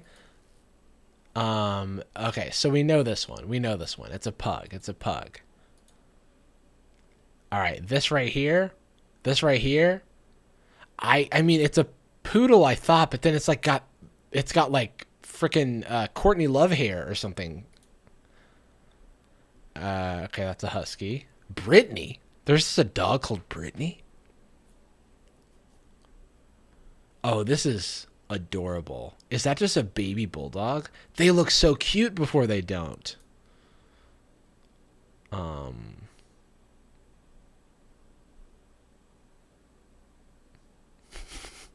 Is this just a chihuahua? This is a horrible photo for a chihuahua.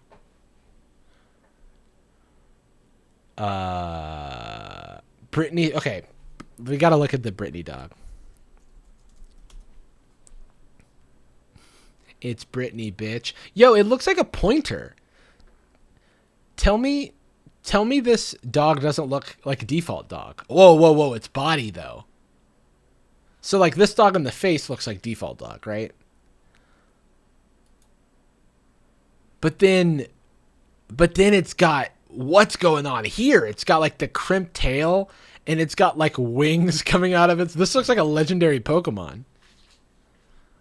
You know what I mean? It looks like how they, like how Pokemon will like take a existing animal and then they'll like make it more interesting with like little flourishes. I feel like they're adding flourishes to this dog. Oh, Anastasia said this dog's tall. Oh, I don't know how big this dog gets. How big's the Brittany? Say it here. Height.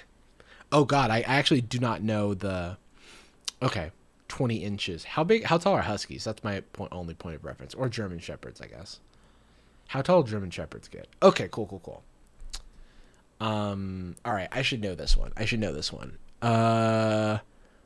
Well, if I'm being honest, I kind of want to say Yorkshire Terrier. Ooh. Yorkie.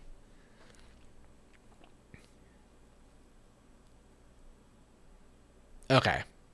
Finally a pit bull. I know this one. Look at that muscular. Look at that. Look at that man meat. Dude, pit bulls are so muscular. What's that about? Like Dipper has like a lot of fur from his husky side.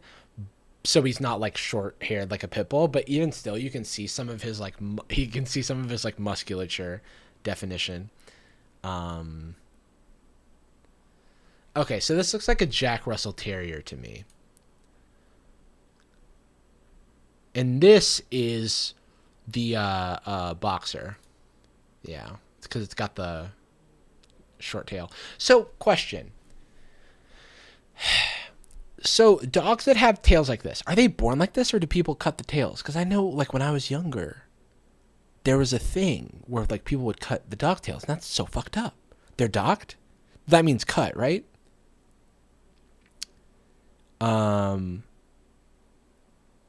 Jarvis, do something else. These dogs are boring. I mean, you are bad at this anyway. Go away. Leave the stream. Don't come back. I'm not going to ban you. Just leave. You're not welcome here with that opinion. Or with that, be polite. They're cropped. They're docked. Those are all synonyms for cutting the tail, right?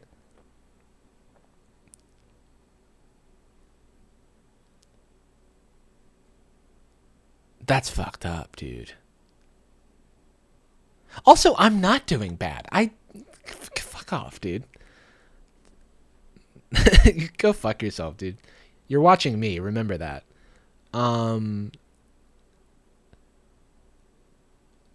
Identify the dog breed in this image. Okay, it's a very good boy, that's for sure. Um, and then I also do not. I'm like learning about all this stuff for the first time. We're just yeah. That's the goal. So I can't tell the size of the dog. I know Saint Bernards kind of look like this, and they're big, and I can't really tell. And then I don't think this is a Rottweiler. And I do not know what these two dogs are. So I'm gonna guess Saint Bernard. Ooh, it's a Rottweiler. How did I not know that? Ugh. Okay, that's fine. That's fine. I Let me look at another photo of a Rottweiler that's like, why didn't I guess that? Okay, I guess it's because it was far away. Like, if it looked like this, I would have guessed it. But for what? Maybe its eyes open. It looked too happy. Okay, German Shepherd. All right. Wow, the wrinkly boy. Bulldog. No, it's a Shar Pei. I'm an idiot. I actually don't know what Shar Pei is other than the character from High School Musical. Okay, so that's what a Shar Pei is. Is that a full-grown Shar Pei?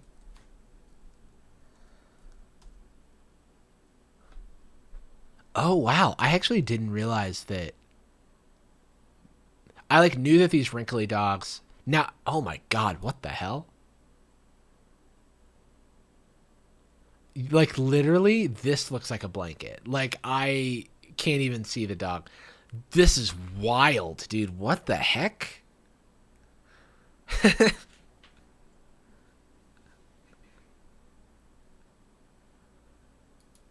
Okay.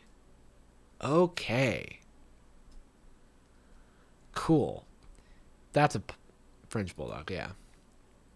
This is a oh, that's a beagle. Yeah. This is a interesting because I thought that I can't tell the difference between an English Mastiff and a Bull Mastiff if this is an English Mastiff. Okay, so what's the difference between an English Mastiff and a Bull Mastiff?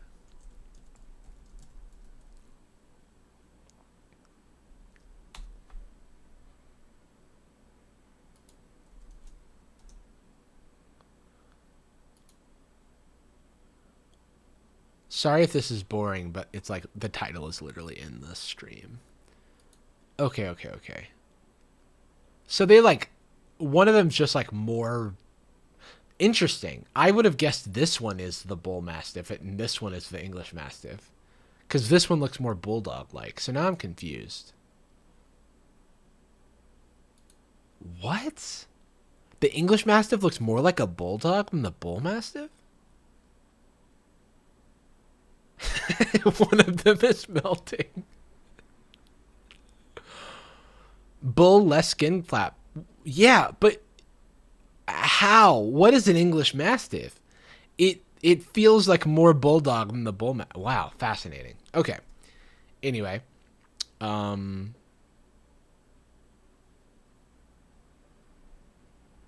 this dog looks very default.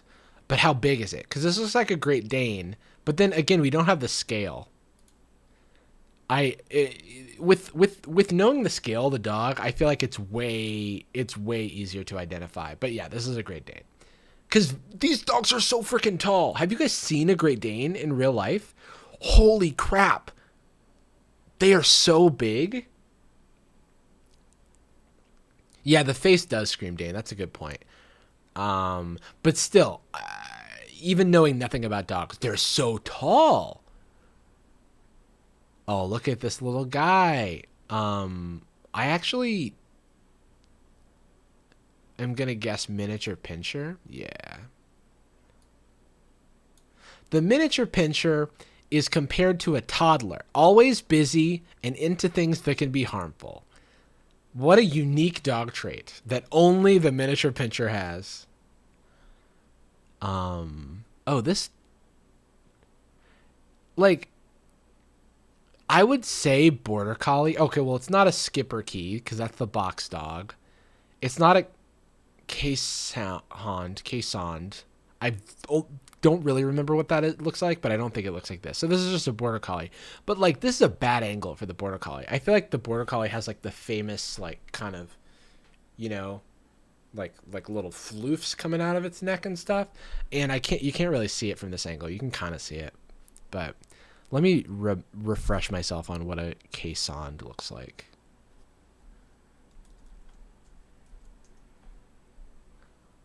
Yeah, right. Big old lion looking dog with a mane. This dog looks literally like someone photoshopped 3 different dogs together. So this dog has like a bulldog face, or like, yeah, some sort of bulldog face. It's got like a husky tail, and then it's got, I don't know, a pit bull's body. Like this is a fusion dog. This is like, it's not a Saint Bernard. It's definitely not a. Maybe it's Saint Bernard. Maybe it's a Saint Bernard. I didn't know that that's what Saint Bernards look like. They look like fusion dogs with a high incidence of hip dysplasia. Yo, like, who's writing these? Because everyone always they always like start off like with the small dogs. They're always like, this little bundle of sunshine just needs a walk with a leash, and he's the perfect pet. He's great around kids. And then one large breed dog, they're like, and they even showed like pugs and shit that like can't breathe, and they're positive about it. But then they open the Saint Bernard thing with this dog has hip dysplasia. Like, leave him alone.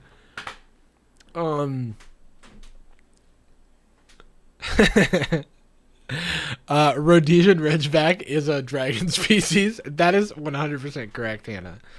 That is so true. That was like from the 4th Harry Potter book, I thought. The Rhodesian Ridgeback.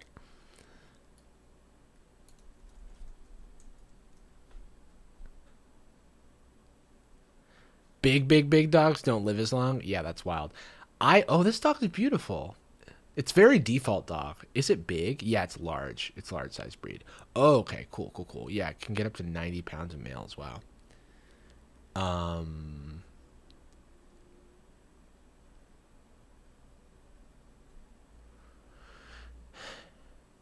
What does this dog look like? It looks like a bloodhound or something. I actually don't know what a bloodhound is. It's just like, that's the word I wanted to use.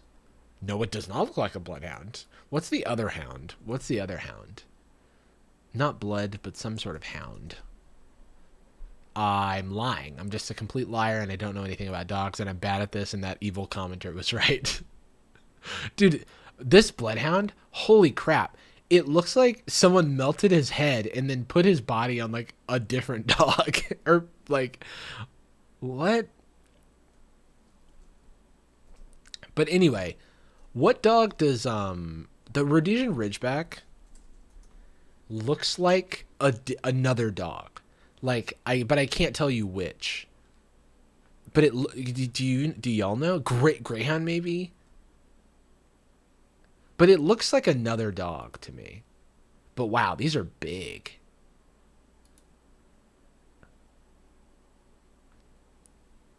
Maybe it looks like a pointer. He looks like a red. Whoa. They were bred to hunt lions? That can't be right. Is that for real?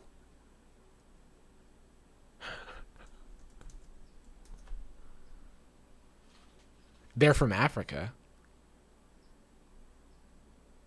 African lion dog. Hold up. Wiggity what? I don't have time to read this. Oh. Hold on. Male specimen? Come on. Can we edit this to say good boy? Like, come on. Male specimen. Give him some dignity. They're just showing off the ridge. This is so funny. They're like, he literally has a ridge on his back. Here's the photos. Oh, Control F lion. That's smart. Lion hunting. Yeah, look at that. They became a foundation stock kennel which developed dogs over the next 35 years with the ability to bay a lion, not to attack it outright, but to harass it by darting in and out with quick snaps and confusing the animal until the hunter shot it. Oh god. I don't like that.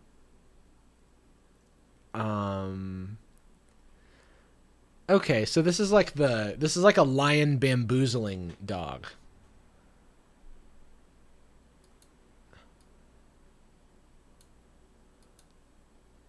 Oh wow, they can kill a baboon. That is wild, dude. Dude, this is like a seriously like don't fuck with this. Really? Is this kind of this? I know that this is like legit what you call a female dog, but it is kind of weird that dog is the male term and bitches is the like female term. Is that is that? I mean, look, I'm new to dogs. Okay, I'm new to like actually learning things about dogs, but this feels like fucked up. I get that. I get that. You know, I get that all this stuff is like everybody knows, but I'm just speaking my truth. Um. All right. I'm forgetting everything about dogs. It's a Shih Tzu. This is just pit bulls. Didn't we already have a pit bull earlier? Maybe I just made that up. I just want to finish this quiz and then we can do something else. I gotta let some of this stuff like sit in my head. I have too much dog information in my head now. This is gotta be a Doberman Pinscher, right? Yeah. And then I mean Old English Sheepdog. I was a complete guess. 25% chance. Wow, beautiful ears. Is this a Cocker Spaniel? Because it looks famous. Yeah. Um, and then identify the dog breed in this. This is a dachshund. This is the hound, basset hound. Yeah, it's like that's in movies, right? Like there's a movie about this dog. This is Chow Chow. Um, I think this is this French name, right? The Bichon Frise. This is a long neck dog. Italian Greyhound, maybe. It's got the Greyhound body, and it's gray, and it's got a long neck. But I could imagine it being the Samoyed thing. All right, Italian Greyhound. All right, that's the Shiba. This is adorable. This is a golden retriever or a Labrador retriever. Ooh, ooh, ooh. I actually don't know. I'm guessing lab. Fuck me, dude. I just didn't think it was gold enough. I'm such a dumb dummy. Okay. Oh, I guess this is just a Malamute. This is a. What is this?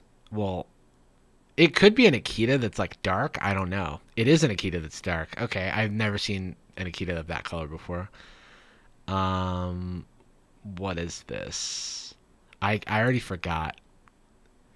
Pekingese. I like these photos are so weird. What is this? Bearded Collie, Australian Shepherd, Australian Catalog. I'm gonna guess Australian Catalog. Let's go. I was between these two, but like from its body, it looked like a catalog to me. Um.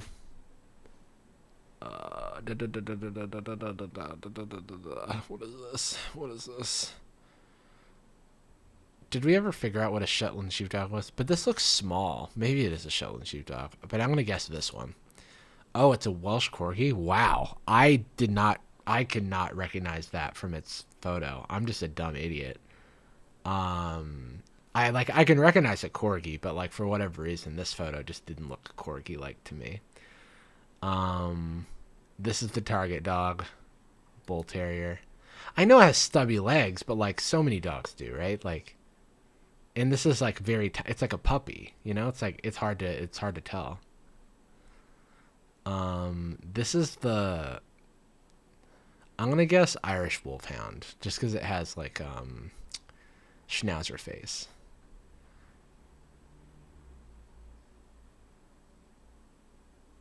I'm gonna guess this is Aussie. Yeah. Um. toy spaniel. Oh, sorry, it's the Cavalier King Charles Spaniel, obviously. Um, Pomeranian. I always forget this one. Maltese, yeah. I looked at this. This one's like always like spotted. Is it the pointer that's always looks the same? Yeah. Yeah. Okay. Default dog. This is a bad photo, default dog. But I guess I gotta learn how they look in all the shapes. Um, I'm gonna guess the Havanese. Oh, it's the Papillon. I guess these. Oh, right, the butterfly, right? I never saw the scale of them, and now that I'm seeing the scale, I didn't realize it was such a tiny dog. Uh, uh, it's not a miniature Schnauzer, is it? It seems so big, so I'm gonna guess Norfolk Terrier. I guess this is a miniature Schnauzer. I thought that okay, whatever. It has Schnauzer face, but it doesn't look small in this photo. Um, I'm just trying to finish up. I'm gonna get a bad grade on this one. Um, what is this? I don't know what these are. Oh, this is a Shetland sheepdog. What is this? Could be a Welsh Terrier. I don't think it's an Afghan Pinscher. I forgot. I already forgot what like. Oh, West Highland White Terrier. This is what I mean, dude. These are hard. These breeds are hard. I don't know what a West Highland White Terrier is. This is a. Now I'm fucked up, dude. I don't know the difference between a Labrador Retriever and a Golden Retriever. I feel like the dog that last looked like this. This has a shorter coat, and I feel like okay, this one's a Labrador. I just like switched him. I switched him. I thought I don't know. I gotta work on my dog breeds, guys. All right, I give up. I give up on these. I give up. There's too many. There's too many. I did bad on this one. Aha, a Lhasa Apso. Um, all right, 74%. There's too many dog breeds. There's how many dog breeds are there? Um, 300. Oh, wait. Um,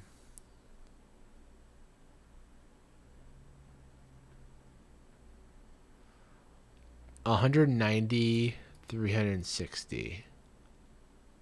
Experimental breeds. I don't like that. I guess they're still making.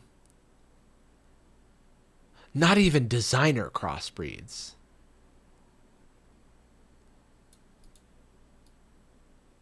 These new hip pups are. Yeah, they treat it like I looked up Pitskis, which is technically what Dipper is. Um and I watched a video where it was like this was invented like very recently. And I was like invented like they just bred a husky with a fucking pit bull. Like it wasn't that like it didn't need to be invented. I feel like that could have just happened, you know what I mean? But then I guess they're technically from like different parts of the world. But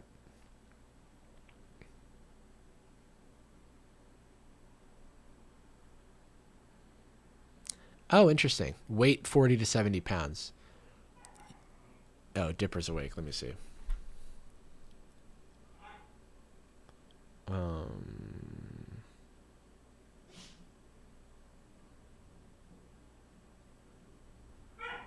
he's currently on his back playing around. And I can't tell if he's.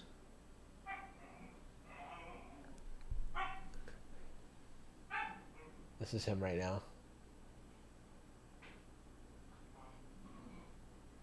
He's losing his teeth right now. He started losing his teeth, so I know he's in like a fair amount of discomfort. Um, if he stands up, I'll go take him out. He might also just put himself back to sleep. He does that sometimes.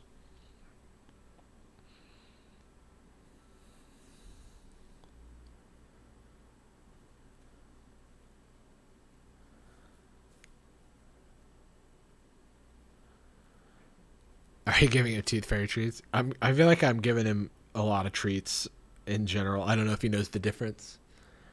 Are you gonna keep a baby tooth if you can find it? I do have one. All right, what's he doing? What's he doing? What's he doing? He's walking around.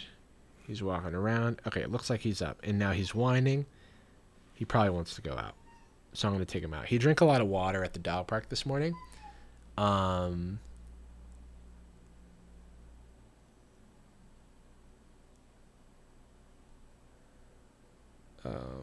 all right, I'm gonna take him out. I'll be right back.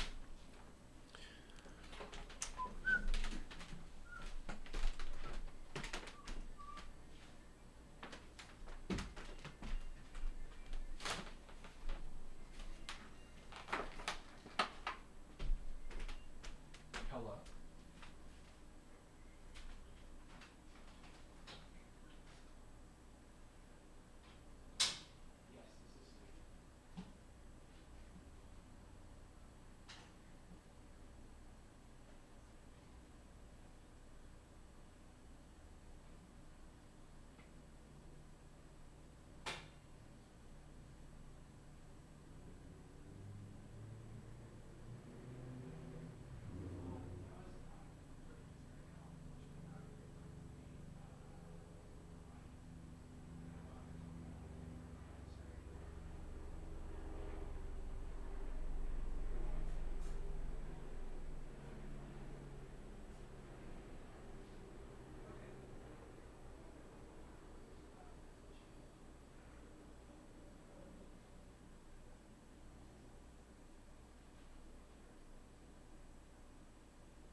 I brought a guest.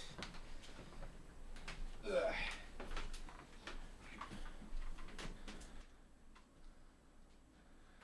Let's see. Ugh. Wait, it doesn't want to come out. Ugh. Hey, buddy. He's like, get the heck off of me, bud. Here.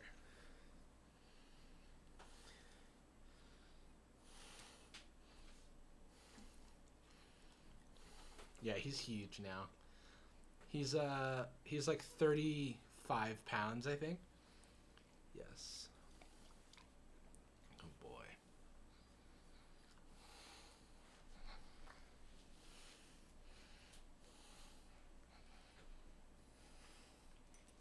It's my big boy. Look at me, Dipper. Look at me. He's trying. Yes.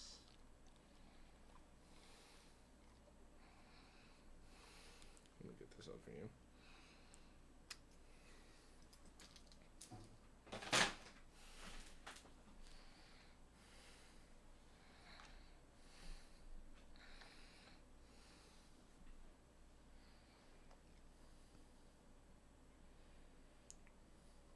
Yeah, I'm curious to see how big he's gonna get.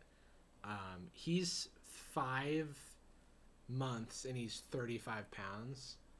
So the DNA test thinks he's gonna get to 70.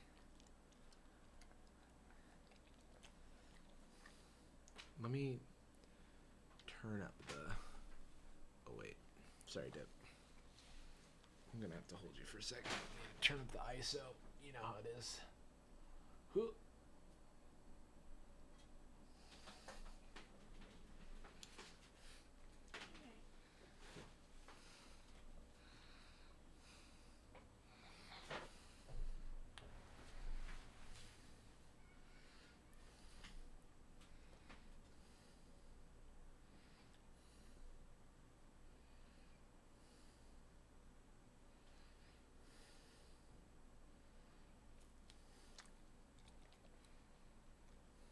Dipper.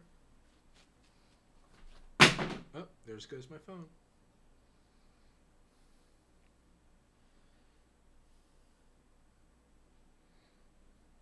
I love you.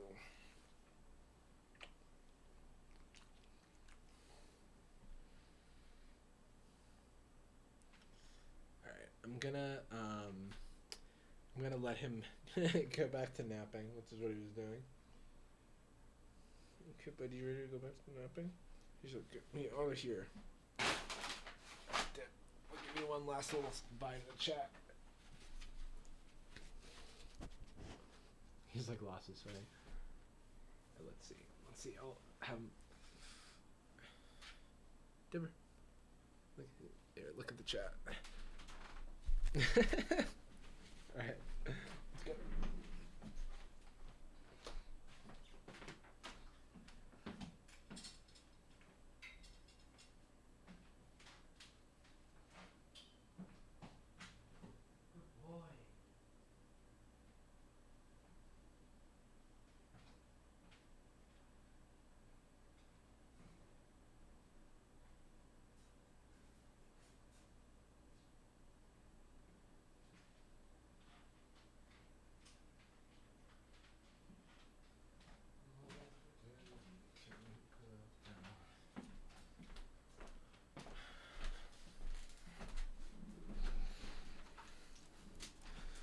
Okay. Jarvis carrying Dip like a handbag? Yeah. I still carry him like that. Even though he's getting heavier. Cause I too am a big boy. Yeah, I got the extra tall baby gates. They won't keep him forever, but you know, it's helpful for now. And plus, like, I mean, my friends use similar baby gates, and their dogs are like much larger, and they have had them for years. So I feel like they've worked for me so far.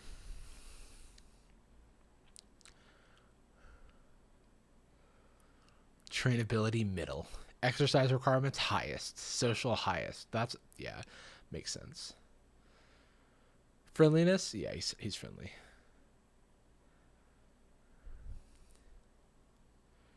20 calories per pound of body weight. Wait, but does that math work out? What is 1400 divided by 10 is 140 pounds? That doesn't make any sense. Oh, wait, yeah, no, then divided again is 140. Yeah, so that's 70. Okay, yeah, so that's what that is. Okay, cool. That does make sense. So 20, 35, he should be eating 700 calories. Yeah, okay, story checks out. Cool. Okay, I think I'm ready to switch gears into watching something on YouTube, perhaps. Let's see.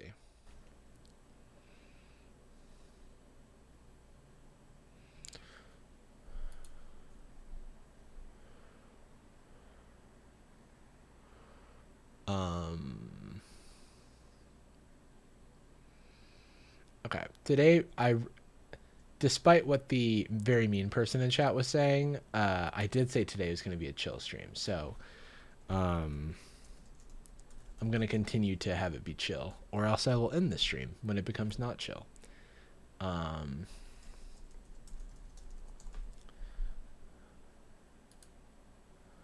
Changing the thing to watching YouTube. And so I might watch some of this Philip DeFranco episode.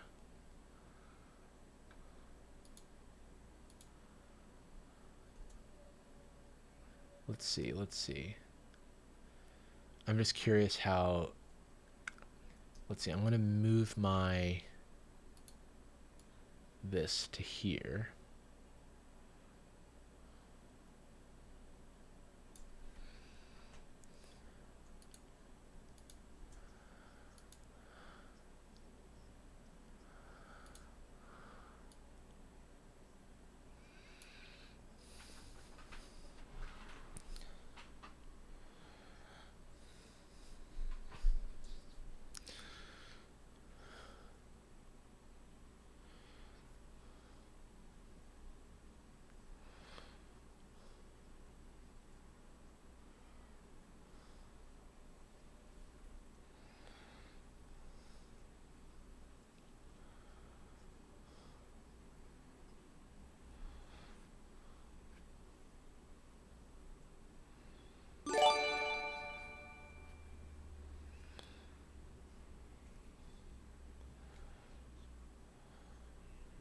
Oh, right. Maybe the audio is messed up.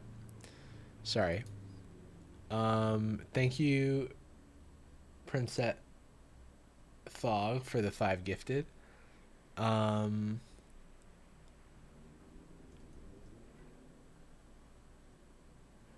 uh, why is it? Is it? Did I mute it? Let's see. Oh yeah, it's just muted. Sorry. And saying in a video on the official YouTube creators account, apparently groups of viewers are targeting a video's dislike button to drive up the count, turning it into something like a game with a visible scoreboard. And it's usually just because they don't like the creator or what they stand for. That's a big problem when half of YouTube's mission is to give everyone a voice. And then adding later in the video that as they were testing this, they found that by doing this, it actually decreased the likelihood. That is a thing, by the way. It's kind of like yeah. So I mean, yeah. Of having dislike mobs, with it seeming to be an effort from YouTube to make YouTube a less toxic place. Oh, sorry. I also wanted to add captions, and there aren't captions on the video, so let me live captions.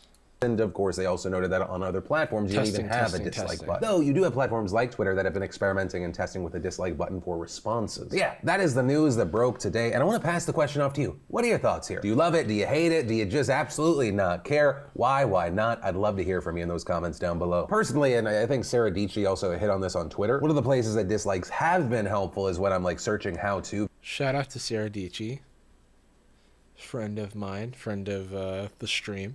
Videos and I can find out if someone's full of shit, like just from that. Yeah, that's just my small thing. And then we should talk about the updates that we're seeing on the Travis Scott Astroworld tragedy. Or we've been talking about it this week. 8 people dead, 300 injured in a crowd surge while Travis Scott was performing, lawsuits piling in. And some of the updates we're seeing is that it's not all about litigation. I mean, you actually have the FBI now assisting the Houston Police Department in the investigation as to how all of this happened. We've also now seen people who allegedly work security at the show speaking out, including one person, Darius Williams, who told TMZ that security and organizers were completely unprepared, with Williams saying that he was hired by a company that was staffing the concert just a few days before it happened, and he felt that his role was vague, it wasn't properly explained, that he was not properly briefed on his tasks, saying that he felt that they were understaffed and not prepared for the massive crowds, and expressed these concerns to supervisors, but eventually just left because he felt it was so unsafe. And it's not just that one, you had other reports similarly claiming staff was not equipped to deal with a situation, CNN obtaining a security plan document and claiming that the plan did not include a specific contingency for a crowd surge, with them reporting that the outline said, quote, this is such a bummer.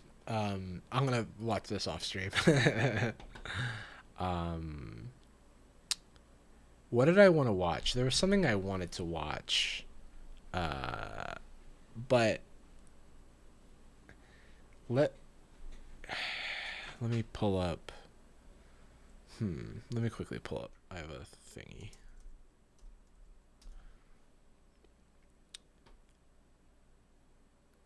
Yeah, it's such a sad tragedy. Oh, right.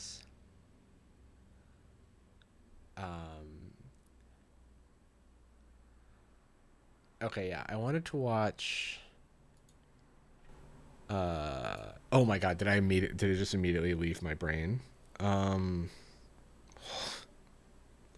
yeah.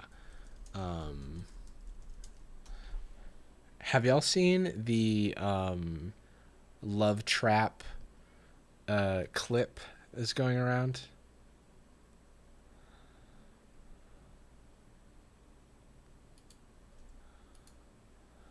I would just love to know what part of that date made him feel like I can't be trusted. Disingenuine, yeah. Because it's like, Oh, girls, I think we're going to find out. I'm riled up. I'm riled up. I'm riled up. And with that, the time has come to descend to the trap room, where the girls will shortly The trap room. discover that one of them will be leaving the mansion via a trapdoor. Which means David will have no way of finding out if they're a match or a trap. But before David decides who that will be, they will have one last chance to convince him that they're here for love.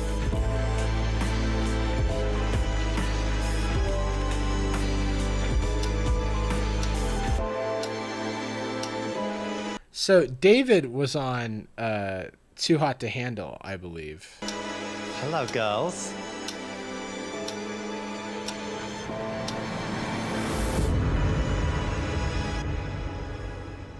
Welcome to a very special room in the depths of the house. This is known as the trap room. And you're about to find out why. David, you have 3 suspects in front of you. Suspects? They call the contestants suspects? That's sus, actually. And you're about to pick which of those you think is a love trap. That person will immediately leave the house. They won't be leaving through the front door. They will be leaving through a trap door. What?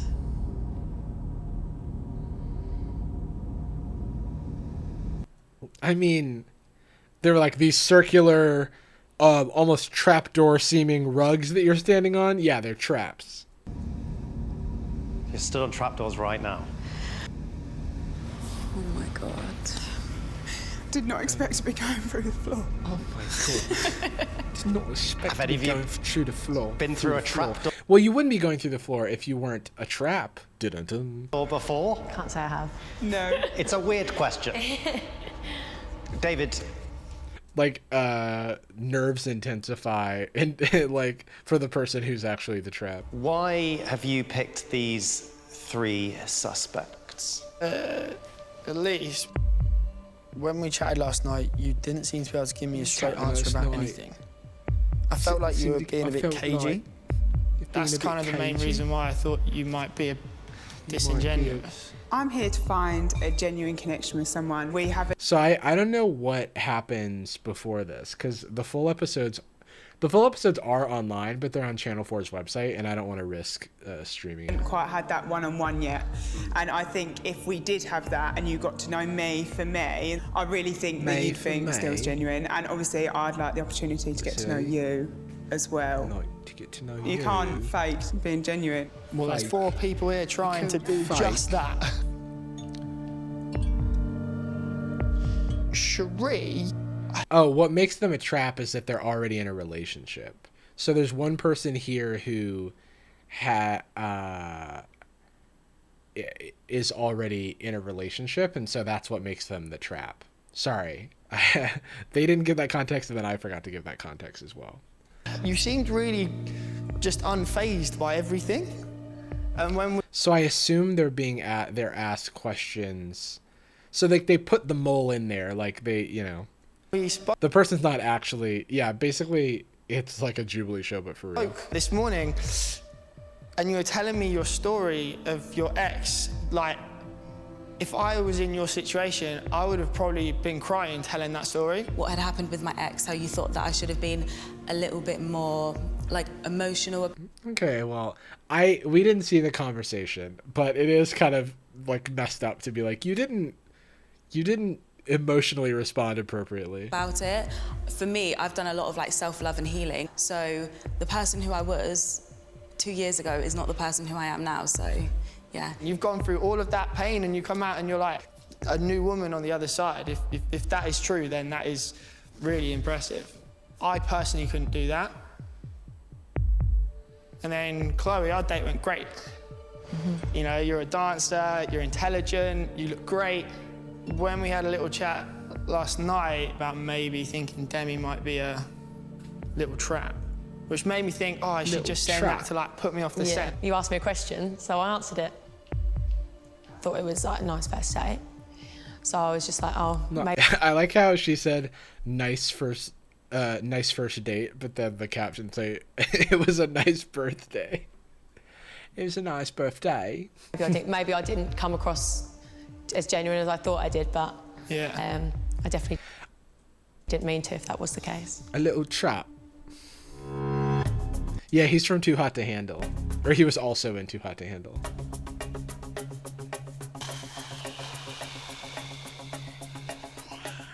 Can you look me dead in the eye?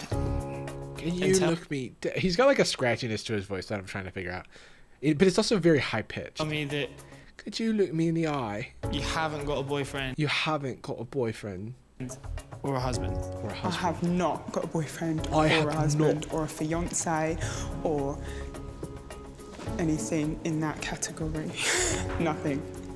He's like, please, I'm single. Please. Sure. I don't have a boyfriend, fiance, not in a situationship, nor an entanglement. Nice. That felt written. That felt written. Not in a situationship nor an entanglement.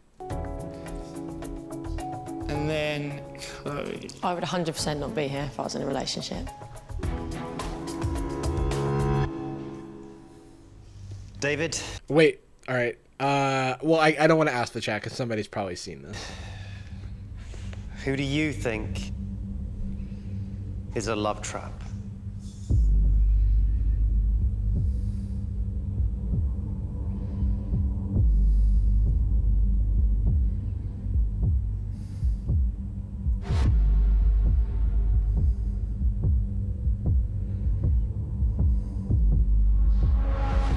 Sheree.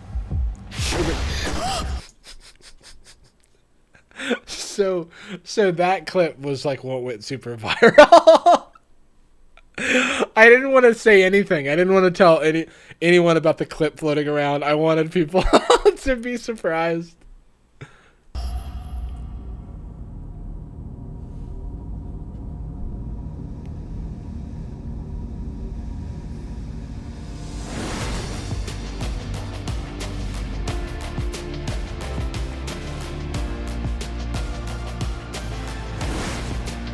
I think they've got to have like a big room of those, like, you know, if you do like gymnastics, they have those like cube cushion things that you can like fill a room with.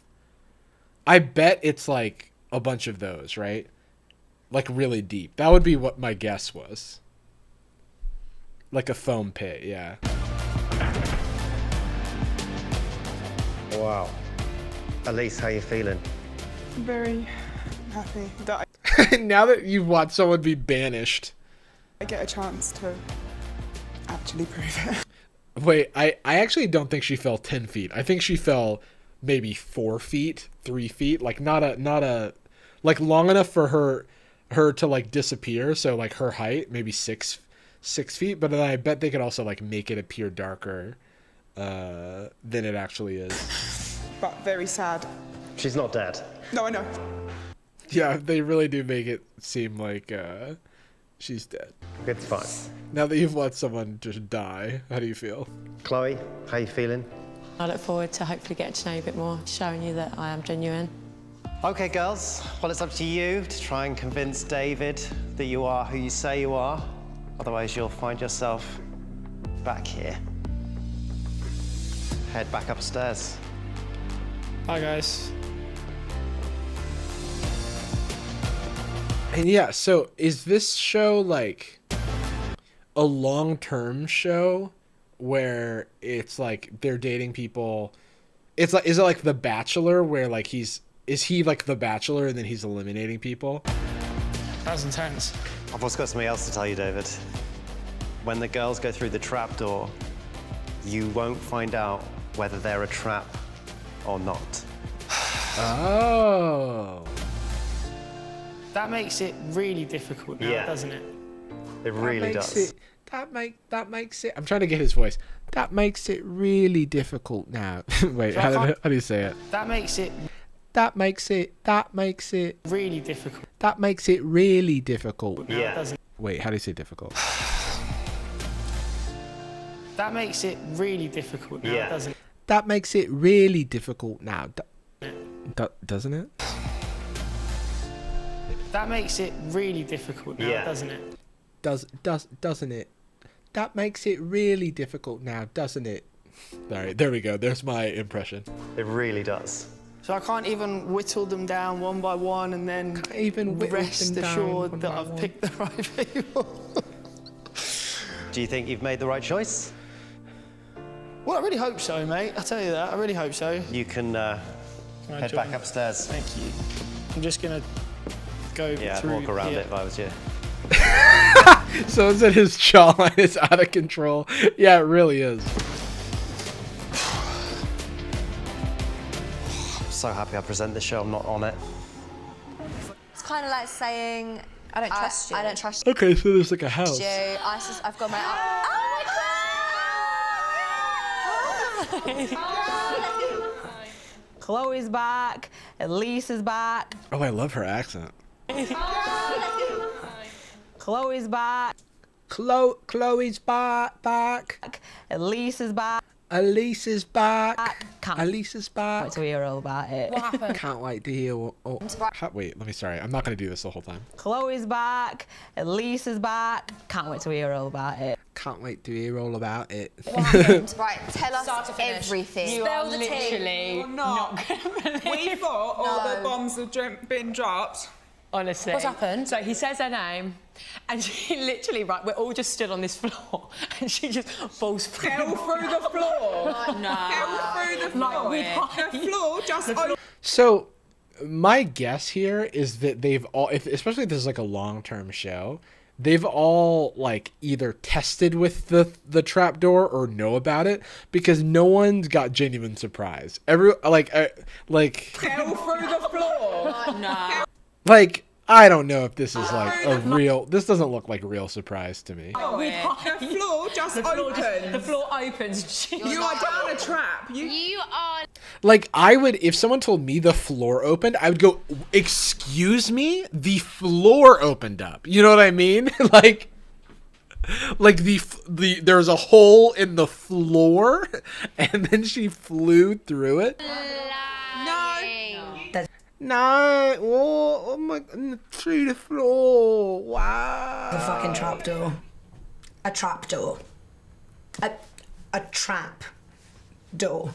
Yeah, see, I just think, so, I mean, for safety reasons, I'm pretty sure they just, like, they know about it, you know? The floor opens and you are gone. She fell through the floor. Do we It's funny how many takes they have of people talking about, know? she flew through the floor. There was no floor there. A hole through the floor. Oh, if she was a trap. No. No. Oh my God. So we still don't know. No. But she definitely went through a trapdoor. Yeah, they called it Squid Game meets, what do they call it? When Squid Game meets The Bachelor. Let's cheers to not falling through the floor tonight. You know the floor, right? She fell through the floor. Yeah. Yeah, they have not. We will never hear from that woman again. We will never hear from that woman again. I kind of want to watch this. Kellen.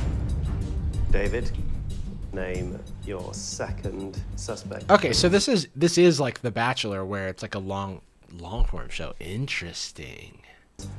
Who's out? Finally, David, if you could name your third. If I could watch, like, I don't know if anybody has streamed from Channel 4's website. I wouldn't risk it. But if any big streamers have streamed some of Channel 4's stuff before full episodes, then I would watch it on stream. But because I don't know that they haven't, then I don't feel comfortable like watching the full episodes from their website. It seems risky. Suspect.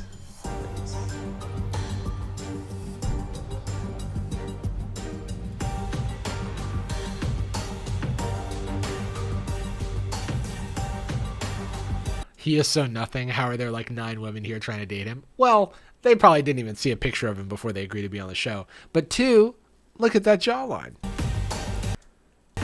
Look at that. Look at that. Look at that. Look at that jaw. Nelly.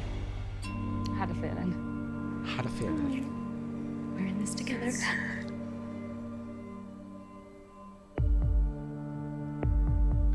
Yeah, his entire face is just. Okay, so it's Nelly, jawline. Kelly, and Suzelle.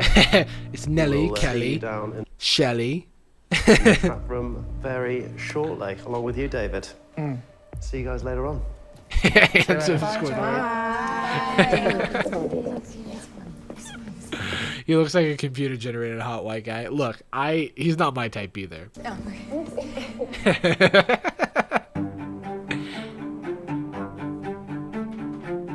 I'm pissed off. I'm not gonna lie. So am I. David has picked tonight's 3 suspects. Dog groomer Kelly, David has picked tonight's 3 suspects. Kelly, Smelly, Shelley, Welly, Felly, and Melly. Sailor Nelly, and Aussie bombshell Suzelle. Although I wouldn't worry too much about your makeup, girls. One of you will be plunged down a trapdoor very shortly, and it's well dark down there. I want to prove that I'm not a trap, and I'm finding it so annoying that like he doesn't believe us. I don't think it's fair that I've been chosen, but I'm going to make sure I do all I can to show him that I'm real, that I'm not one of the traps. I do not want to go through that trapdoor. I've not even gone on a date with him. Like, at least you got to go on a date with him. Yeah, but I'm a bit nervous because I went on a date with him, you know? Yeah. So I hope he gives There's so many interesting accents. me another I literally, if I were watching this alone, I would be stopping and just repeating accents over and over and over again. chance. That's how I spent my time. I'm putting up a fight and I'm not leaving this mansion. I want what I want, and it is David. What is her accent? Does anybody know? Because it seems like American in certain words. I'm not leaving this mansion. Me another chance. Because I went on a date with him, you know? Yeah. So Until she says like, you know? It's like, until I went on a date with him, you know? I hope he gives me another chance. I'm putting up a fight and I'm not leaving this mansion. I'm putting up a fight and I'm not leaving this mansion. It's so interesting. I want what I want, and it is David. The thing is, like, I do want to stay, like, and I do want to get to know. I do want to stay. The thing is, like, I'd like to stay, but, like, I'm like a trap, you know? So, like, I've got a boyfriend at home and I don't want to stay, but I do want to stay. Him. I really want to make it clear to David that I'm not a love trap and that I am actually a love match. So I'm going to do anything it takes.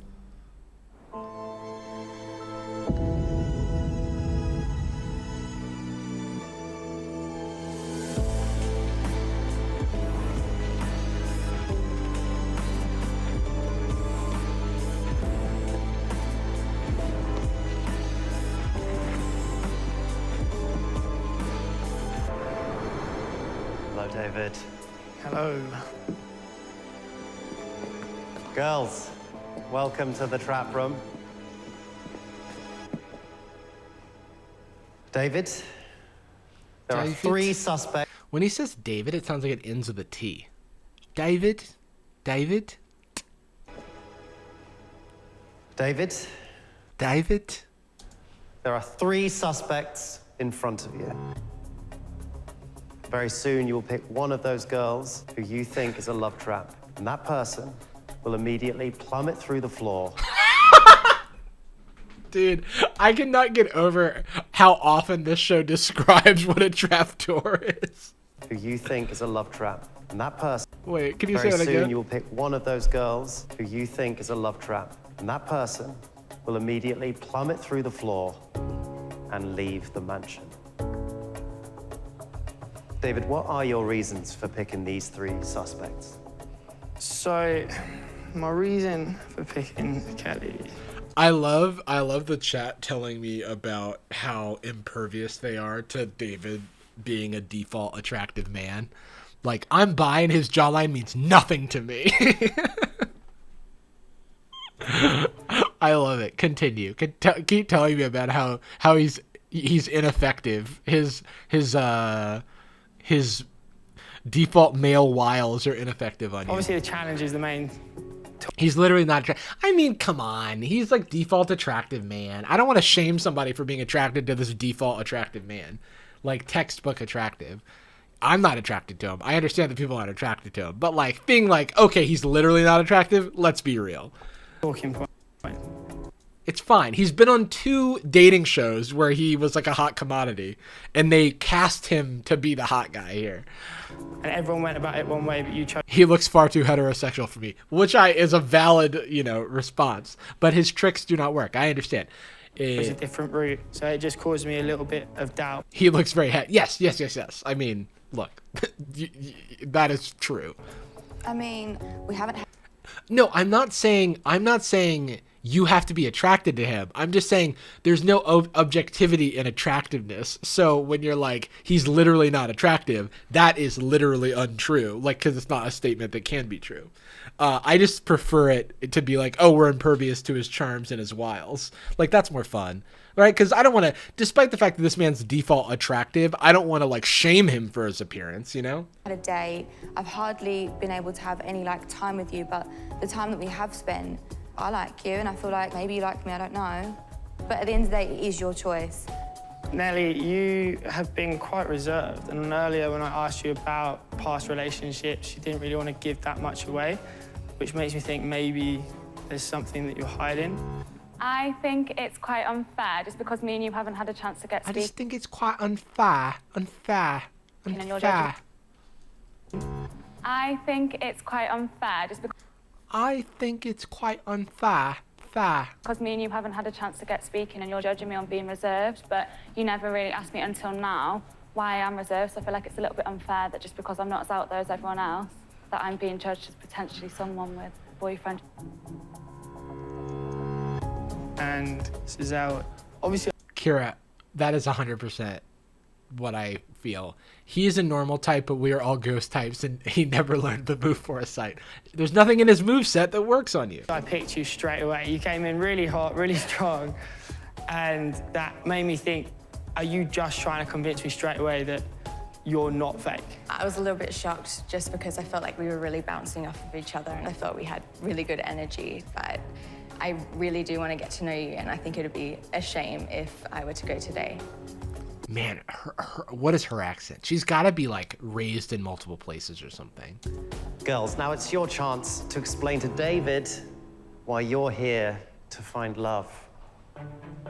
I'm here to find love just because I've been alone for a long time. I've not really met the right guy, and since my last relationship, I've not been able to trust men that well. And I believe that they're going to present me with someone that would be compatible with me, that is looking for the same things that I'm looking for. I think I'm quite guarded now because I've been hurt so many times after the last 2 years that I keep myself at a distance until I get to know them, and then the second that you prove to me that you can trust me and I can trust you, then I let it down a lot more, I guess. I'm here Oh, what happened to the captions? I don't know. My bad. because I do want to find someone, and I have been messed around a lot in the past, and I have been hurt before, so sometimes I am a little bit more reserved in those ways, but I want someone that likes me for me, not for like the sexual acts or the fumbling or whatever it was. I respect myself, and I want that person to respect me. David, do you have one last question for each of the girls? Kelly, do you have a boyfriend? No. No? He's just asking him right out. Have you got a boyfriend? No, absolutely not. Have you got a boyfriend? Oh, she's not keeping a straight face. Wait. Nelly, have you got a boyfriend? Like, she's like, I can't believe he's asking so directly. I can't. Oh God, I have to lie on the spot. No, absolutely not. I mean, I mean, I don't know. I don't really think that means anything, but she does look guilty. Giselle? Definitely not. Your time is up. Who do you think is a love trap? This will be your final answer. Wait, why does this girl have so many tells? Who do you think is a love trap? And then she motions to herself.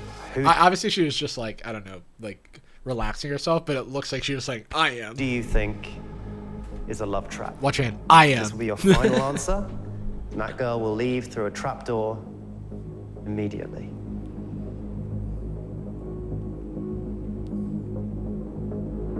I think there are multiple traps. I don't really know the premise of the show because I haven't watched a full episode.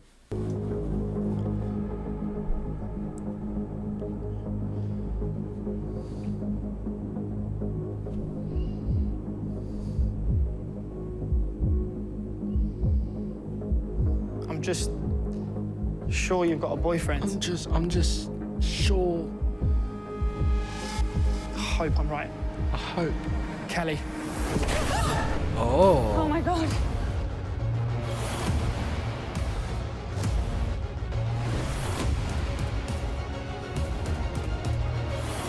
That feeling has gotta suck. Like I hate the free fall feeling. I don't like it in any context. I like tolerate it in like roller coasters, but it's not a fun feeling. Yeah, the girl in the middle seemed surprised it wasn't her. I agree. Oh my God, I have goosebumps all over my legs. That was pretty sketchy. I'm not gonna lie. Wow. Nelly, Suzelle, how does it feel to survive? Good. Relieved. Yeah, definitely. I really thought I was going to go. David, do you think you made... I mean, now I gotta figure out if it's her, because I wonder if she looks guilty through everything that she says, because... Wow. Nelly, Suzelle, how does it feel to survive? Good. Like, does she not just look like, oh man, I mean, that I was for sure a goner, because I do have a boyfriend. Relieved. Yeah, definitely. I really thought I was going to go. David, do you think you've made the right choice? Yes. Yeah, I think so. Yes. Oh, I've done something. I hit a keyboard shortcut for mute, which is M. Okay, girls, you have survived the trapdoor, but you better work your charms on David, otherwise you'll be right back here, okay? Head on upstairs. Goodbye, guys. Bye. Wow. It doesn't get easier. Well, let's hope it was the right choice. I really hope so. I really hope so. Really hope so. Well, interesting. Oh wait, there's another half of the video. Bachelor episode after this, because I haven't watched that recap yet, and I'm just gonna watch Bachelor Fan Take, my favorite Bachelor recap channel. And that is an angle going down the hole for a reason. Absolutely. I don't think they fall very far. I mean, the gimmick of them falling is funny enough. I would hope for the safety of the person falling, it's because they start the foam that they fall into like very early on, so they don't have to actually fall very far. No, like I don't really understand Channel 4's like content strategy here with posting the eliminations on YouTube, because I feel like they should post like the conversations, that way we're like theorizing who gets eliminated, so that like we would want to go watch the show. I feel like they're just posting the spoilers. They add so many sounds to the trapdoor thing, like wow, pop. Saren. They make it sound like a cybernetic, like, I don't know, it sounds so fake. Saren didn't even flinch. Wait, now I want to, wait, are they about to show it in slow motion? She didn't really flinch. She stayed pretty still until the very end. I wonder, like, the host is obviously faking it every single time. A trapdoor? On Love Trapdoor, the show? The Love Trapdoor? The Trapdoor of Love? Oh, fuck. Okay, that's enough of that. Bachelor aired last night and I didn't watch it, so we're gonna watch Bachelor Fan Take's recap of the episode. Bachelor Fan Take is a lovely creator, and I will accept no bad mouthing of Bachelor Fan Take. They're just wonderful. Last night on The Bachelorette. I'm having so much fun right now. I'm not even gonna lie, this is dope. Everyone grab a partner. Okay. All right, bro. You could be out. So for those who don't know, this season of The Bachelor, I'm not really making videos about The Bachelor anymore, but I still watch it, you know, and I won't be answering any questions about that.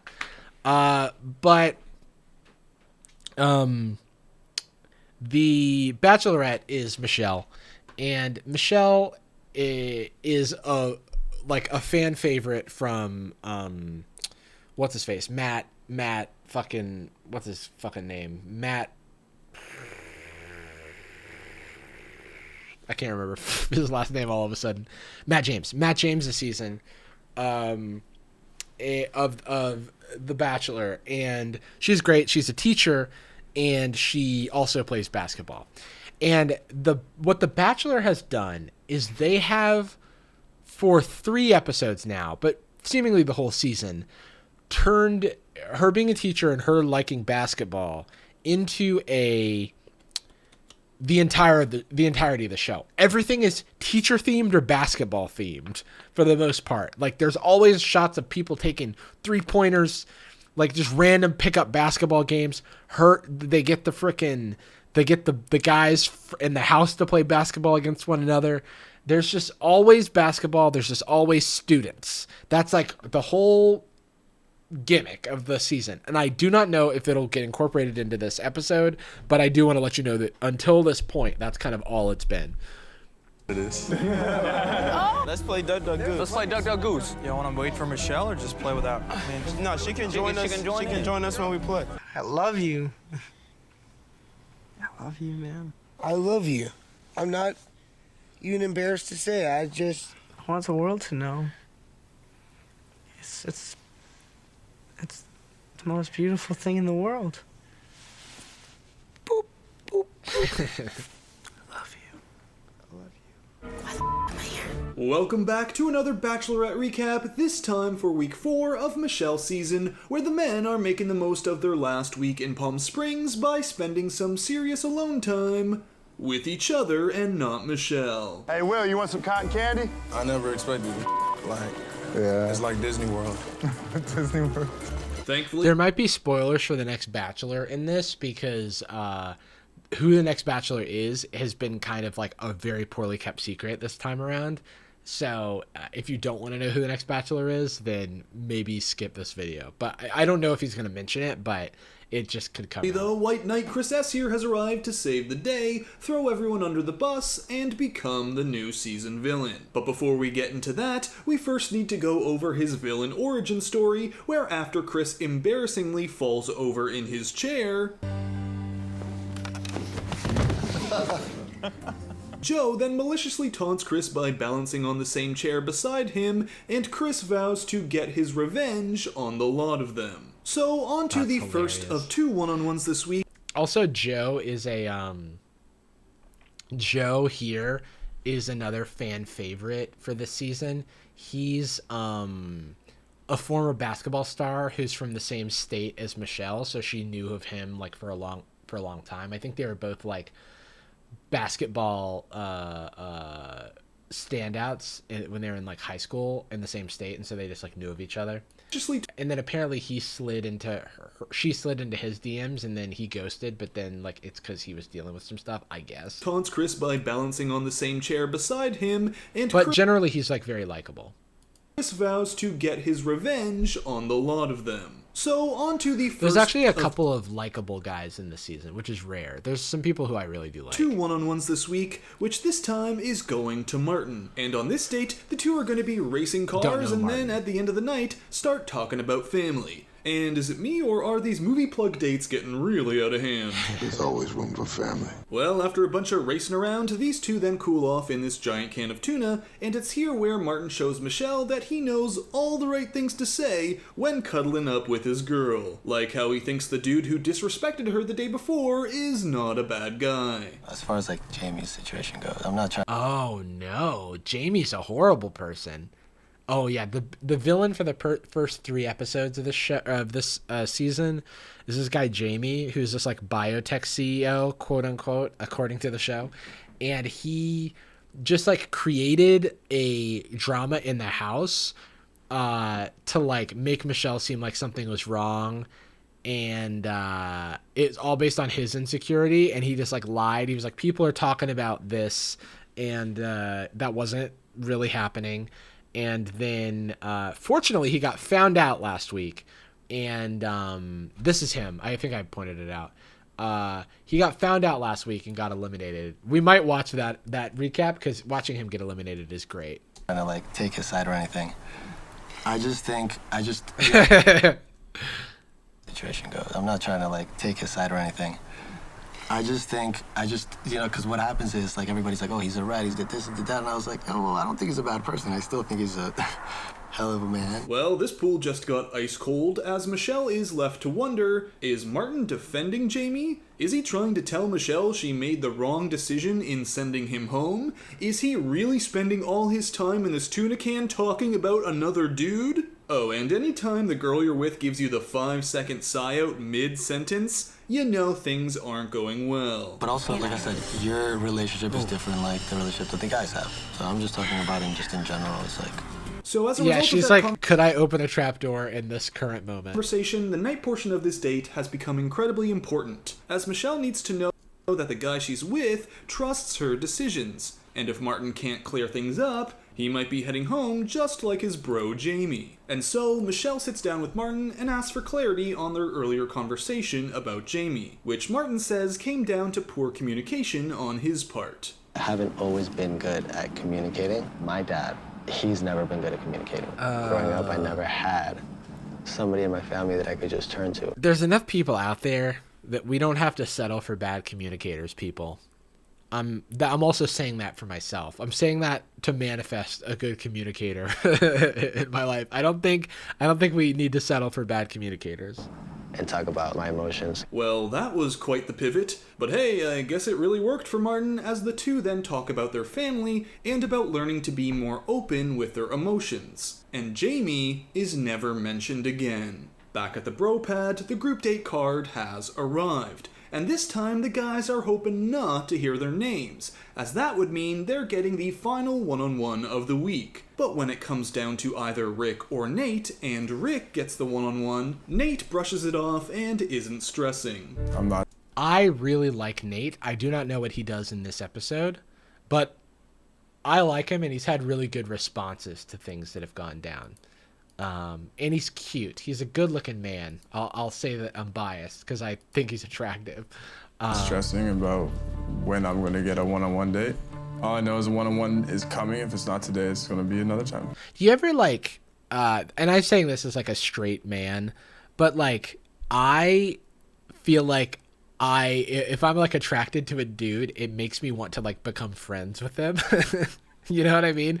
Like, where I'm like, oh, like, I want attractive people in my life or whatever. Because, yeah, I don't know. It's a weird... I feel like that's got to be some sort of, like, monkey brain thing. But I'm like, Nate, we could be friends. Do you want to be friends? Oh, shit. Nate said that he assumes he's gonna get a one-on-one, it just matters when. He came off as really cocky. I don't agree. But Chris here, or if you've watched my previous videos, Millhouse as I like to call him, I don't know, it's a vibe thing I've been getting ever since this clip aired. Got my eyebrows done. I'm not afraid to share that about myself. Well, Millhouse here is tired of being looked over and getting no screen time, so he's got a plan. Back on the date with Martin, Martin's plan to pivot away from Jamie has worked, and Michelle commends him for opening up and sharing his struggles with communicating. And so, Martin gets a rose, and the two smooch inside a planetarium. On to the group date of the episode, where after receiving a knock at the door, the men are gifted special outfits for them to wear on their date, PJs for a slumber party. And to make Chris's villain turn... Dude, if this guy's name is PJ, turn even... there's a joke I made about him to a friend that I feel like repeating it on stream is like kind of mean, but I might do it anyway. Worse, they set him up in just a shirt and whitey tighties and make him recreate that scene from Risky Business. So on this date, the men and Michelle are having a slumber party filled with food, games, and teddy bears. But as the guys start to dive into the fun, Michelle is feeling a little left out. I think it would be safe to say that the men are embracing their inner man-child a little too much. You don't want it? You got a sleepy bear? Really, these guys are all having the time of their life together while Michelle just sits there like... A puppy party!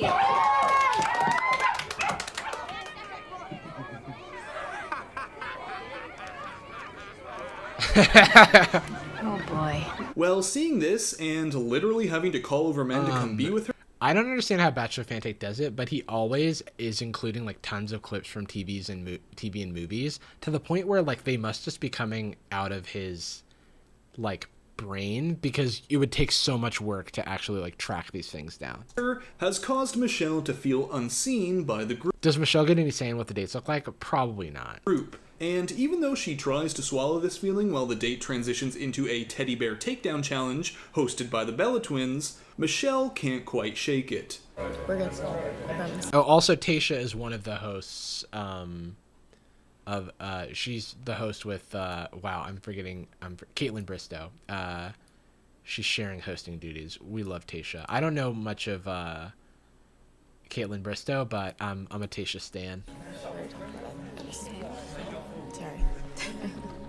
I know that I have this amazing group of guys here, and I want to bring down the energy in the room. Anyways, at the end of the date, Swolu Olu wins the teddy bear takedown for his team, and oh no, they're off celebrating and not one of them has gone up to Michelle. And this is getting so bad that Michelle then has to go and sit down with Caitlin and talk it out. I mean, she even said in her poem the week before how being looked at as the token black girl and not a romantic option was something that hurt her growing up. So, Michelle decides that she has to bring it up at the night portion of the date with the winning team, telling them all how she felt unseen during their date, and that leads into one of her biggest fears. My biggest fear in all of this is that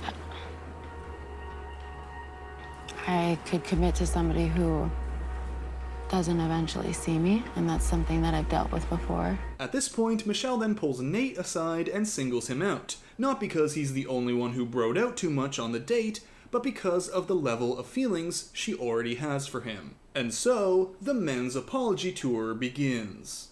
I'm sorry for making you feel that way. I felt like, I was not really giving you the attention I wanted to give you. I know that I can be better than what I am, and I definitely don't want you to feel like I'm not seeing you. But as Michelle sits down with all of the men, it's actually Olu who comes out with the sweetest moment of the date when he shares with Michelle how her opening up to the group about feeling unseen really got him emotional, as that's also something that his sisters have experienced. Happy birthday, Biscuit Dag.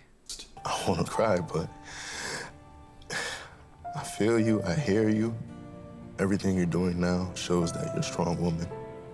I appreciate you. Okay, a strong, confident man who can win a teddy bear fighting contest and is unafraid to show his emotions? We stan. And when it comes down to that group date rose, Olu's vulnerability and openness made Michelle feel seen, and so he gets the rose. With that, it's now time for Rick's one-on-one, where him and Michelle are heading into the mountains to, hike and stuff, I guess. So they walk through the woods until eventually they come across a Take-A-Wish, Leave-A-Wish box, where before you put your wish into the box, you have to take some out and read the wishes of those who came before you. Like this one, I wish to find my soulmate. And you can actually tell through how ancient this note is, along with it being initialed CB, that this was originally written by Chris whining Bukowski. a little bit, but things get serious. He's gonna he's probably gonna fall back asleep, especially because the sun is going down.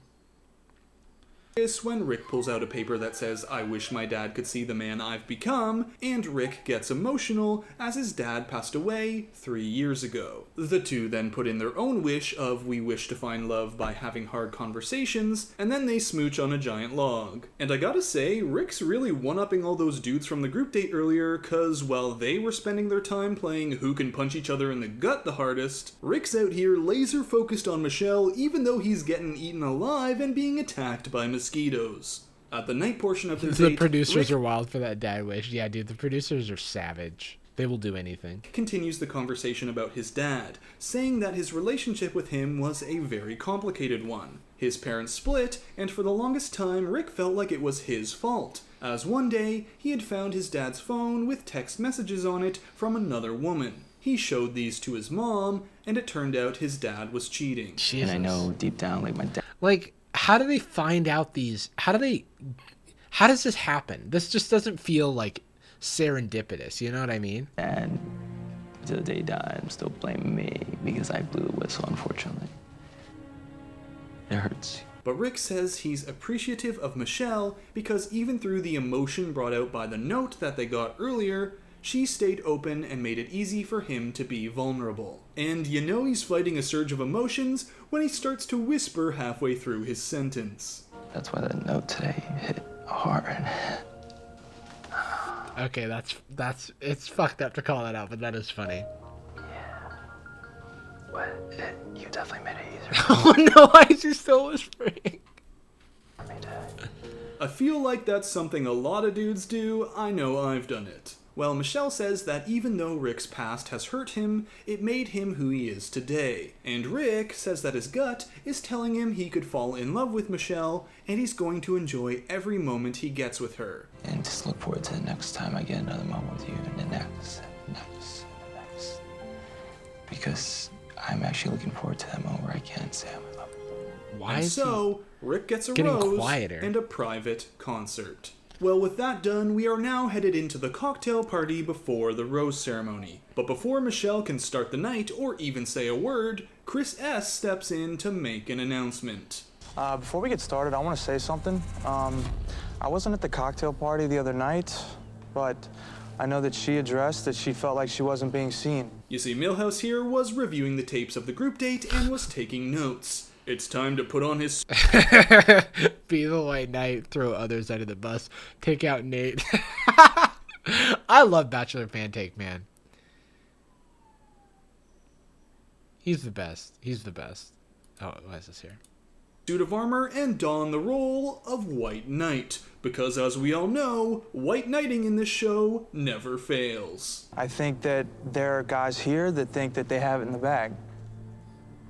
I think that's I think the funny thing here is that we were actually past this. Like, yeah, Michelle felt unseen, but she did the right thing and brought it up herself. She handled it, she didn't need Chris S. to do it. She chatted with the guys and was able to move past it, but now we're rehashing it all over again. Well, Milhouse sits down with Michelle first and pulls the classic Bachelorette White Knight move of spending his time talking about the other dudes instead of him and Michelle. Specifically, he calls out Nate for his comment from the beginning of the episode about not worrying about getting a one-on-one at some point. And if you don't believe this man has been white knighting, he'll even tell you himself. I came in on my white horse and I saved her from the castle that she's been stuck in. Jesus Christ, dude. But what? Did a producer tell him to say that?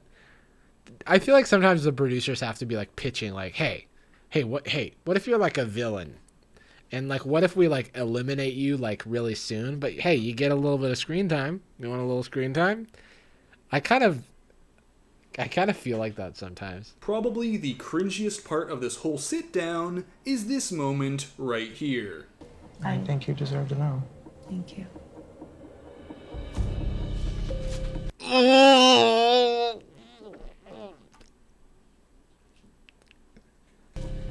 Chris S. Yeah, this guy is going nowhere. I mean, the rejected kiss and the ass. This guy. All right, sorry, I gotta play that back in slow motion. I think you deserve to know. Thank you. Okay, all right. Here we go. Oh.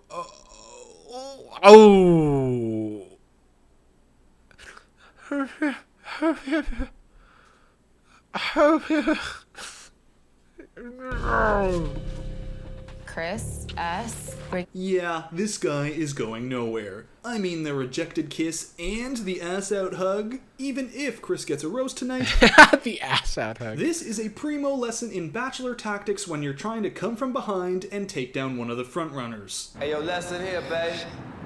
You come at the king, you best not miss. Well, of course, Michelle then tells Nate all about this, and now Nate is frustrated because instead of just having a good time with Michelle, Nate's channeling his spicy meatball here. Trying to move the relationship forward, he looks like he'd be the type to ask, "Where's my hug?" Oh, dude, where's my hug? Stuck here defending himself, while Michelle is rightfully annoyed about the whole situation. So Nate pulls Chris aside and asks him what's up, and Chris won't stop saying he was probed. He was probed, Nate. Probed. She probed me. She probed me and asked me, and I gave her the facts. She probed me and asked me. I told her. Probing is asking a question. Dude, this guy wants to be probed. Asked and probed and probed. But the best part of it is how Chris spent a bunch of time worrying about Nate and the other guys, and then he tells Nate this. Worry about yourself, dude. Now worry about me. Dweeb. Well, I guess... Did Nate call him a dweeb? That's really funny. There's always got to be a villain, and Milhouse is now it. And right now, all the dudes in the house are turning on him. Like, even Olu here turns to Chris and tells him he's not getting a rose tonight, and Chris responds with this. When Olu tells me I'm not gonna get a rose, she's gonna call my name, and I'm gonna say, this one's for you, Olu. And then I'm gonna wink at him. Alright. Dude, this guy sucks. Don't tell the other dudes to worry about themselves when even when you're getting a rose, you're gonna eye down one of the other guys and not Michelle. So as you might imagine, once we get to the rose ceremony, this one comes down to whether or not Chris gets a rose. Princess. What? And production gets to keep their villain one more episode, meaning Will, Romeo, and Chris G are headed home. And the rest of the gang are headed to Minnesota as the Bachelorette bubble is about to break and travel has finally returned to the franchise. So that's it for this recap of week 4 of The Bachelorette. I hope you enjoyed it, and if you did, be sure to give the video a like, comment down below, and subscribe to the channel as there's always more Bachelor content on the way. Speaking of, a new preview breakdown will be... Alright, Dipper is whining a bunch. I'm gonna take him out again. I'll be back. I think he might just be in pain from teething, to be honest.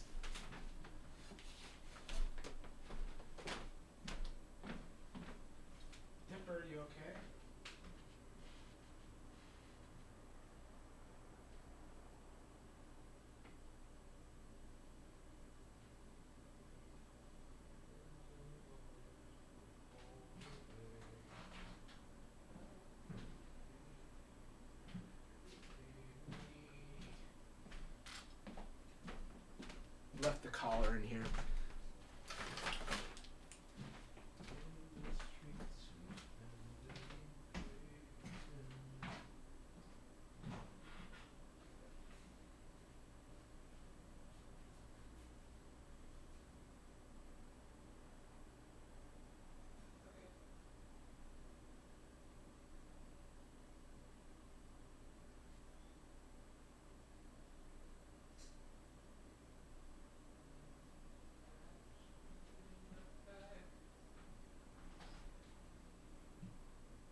Ugh.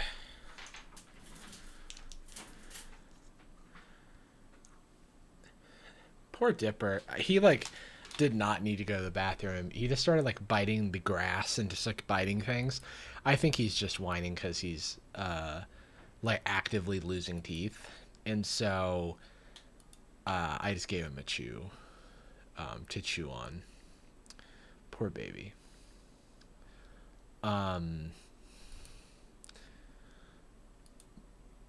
Okay, what are we watching?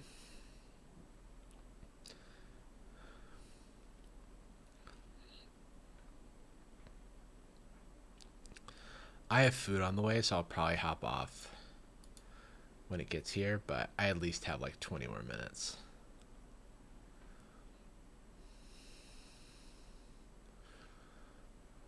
What should we watch, everybody? Watching the elimination of that guy. Oh, right. We were watching another Bachelor fan take video. Yeah, true. Thank you.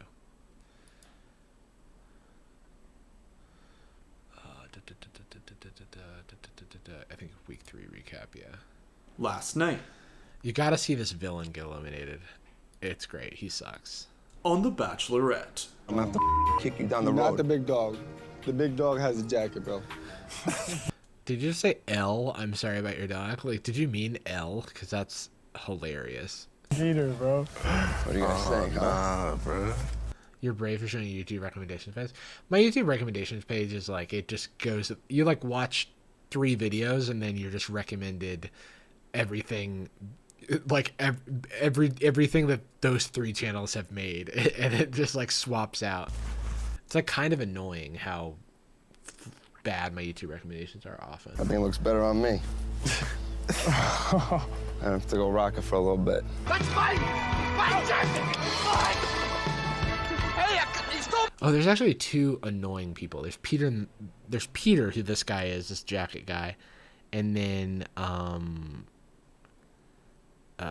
yeah. Oh, to help teething, put a damp cloth in the freezer and let him bite on it. That's a good idea. My jacket!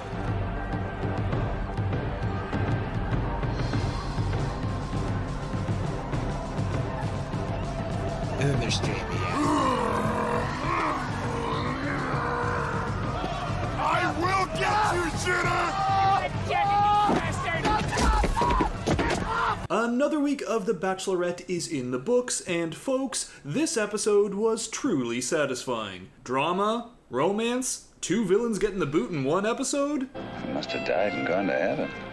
And this episode begins with the guys still reeling over that mystery man who told Michelle that everyone was talking about her and Joe knowing each other from before the show, and casting doubts over whether or not they thought Michelle was there for the right reasons. But really, it was Jamie the whole time. I was the one to share that information about Joe with Michelle, but no one knows it was me that had the conversation. Hi, guys. Frankly, at this point, given my relationship with her, I don't care. I'm good. This guy truly thinks he's slick, as if he's not about to be found out in 5 seconds, hiding in plain sight. I could be anywhere. I'm like the wind, baby. Yeah. Where am I? But before the investigation into Jamie can begin, it's time for the first group date of the episode, where half the guys are hitting up an airfield at the Palm Springs Air Museum so that these 2 other guys can come out and plug their movie. Now on this date, the guys will have to test their limits in a series of physical challenges, and after they all get call signs like Martin as Frosty for his frosted tips, Peter as Doughboy for his pizza business, and Will as Little Willie for his... Anyways, once those are handed out, it's time for these guys to hit the highway to the danger zone. And all through this competition, the feud between Doughboy and Little Willie continues to escalate, as when the men are asked to go for a spin in this G-Force simulator, Doughboy starts speaking sweet nothings to Michelle in Italian. Wow, he went full Italian. Okay. But when it's Little Willie's turn, he does the same thing in Spanish. Quiero crecer este amor. Oh man, he's speaking Spanish. Is that on purpose? Wow. Y llegar a un futuro contigo. He's copying my... What is going on? What is going on?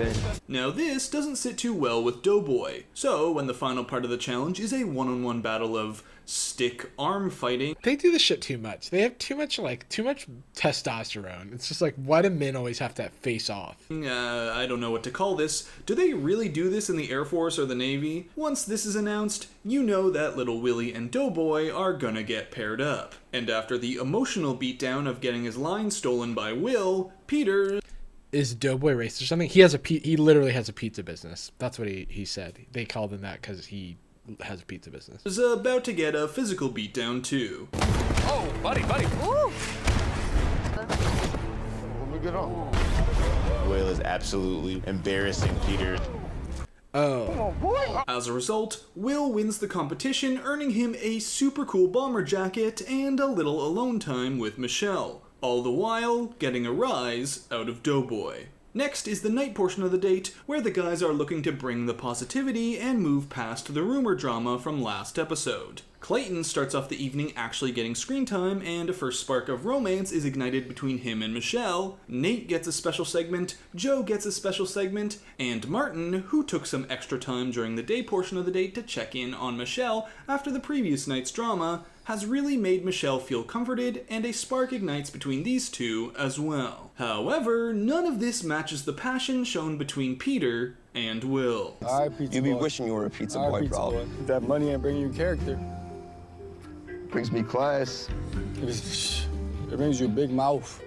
Bro, you hate my mouth because you wish you had it. Alright, the sexual tension between these guys has become too much. Just make out already. Well, eventually, it's little Willie's turn to get a sit down with Michelle, and the biggest mistake he makes is leaving that jacket behind. What are you gonna say, huh? Nah, bro. I think it looks better on me.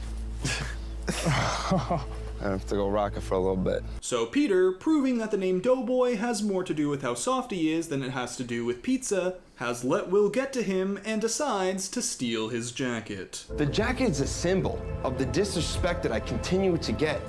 So, the dude's gonna get a little taste of his own medicine, and I had to put him in his place. Peter throws the jacket into the pool, leaving the other guys stunned and me Why like, did you do this? Ruined a perfectly good jacket. Eventually, Will comes back. Whenever I see Marge now, I just imagine Nick doing his Marge impression. And everyone breaks the news to him, but it's Nate who gives him the best advice of all. Will, if as long as you just kind of just sit there, kick it, you will forever be regarded as the bigger man. I appreciate you, bro, but I'll be right back.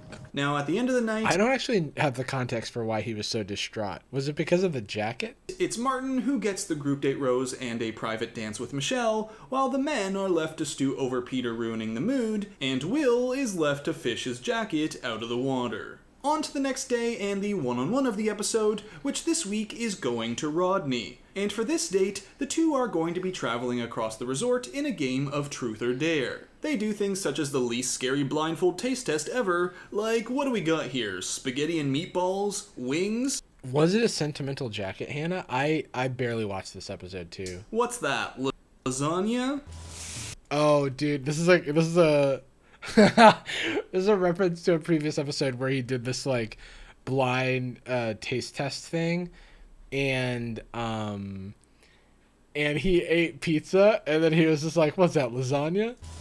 Hold up, what is that, girl? Is that lasagna? It's never not funny. Rodney is then dared to take off all his clothes and run around the lobby, which immediately gets the attention of Caitlin and Tasha. My mom's gonna kill me, man. So I say this because Rodney is an attractive man. He's doing well for himself. He can take a little polite ribbing, but Rodney looks like he ate Trevor Noah. Tell me I'm wrong. Tell me I'm wrong. Kill me, man.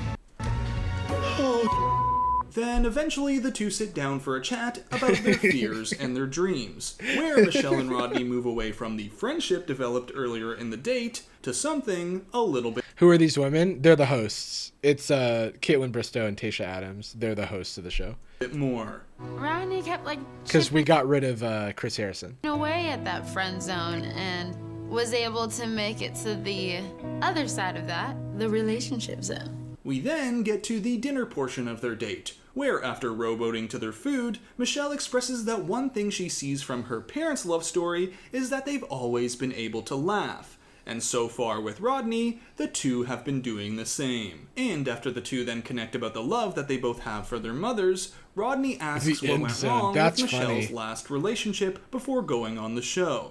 And Michelle says that things turned because of how this person reacted after a woman hurled racist slurs at her while getting groceries. When I got home and was visibly upset, the response was more of how I was giving the woman more power because I was upset about it. And Rodney expresses that he's felt similar with exes of his being complacent and not wanting to settle, which leads Michelle to something Rodney had said earlier, about how he feels he's an underdog, someone who's not the tallest or most attractive person in the room. But Michelle thinks otherwise. She sees his heart and how much love he has, and in her eyes, he's far from an underdog. So, You're an overdog. Absolutely. Oh. You're lucky you're so cute. Oh my god. Love it. I think it's a reference to this app. I think there's an Apple thing from him with the taste test or something. I can't remember. He was trying to name types of apples and he couldn't name any of the types of apples.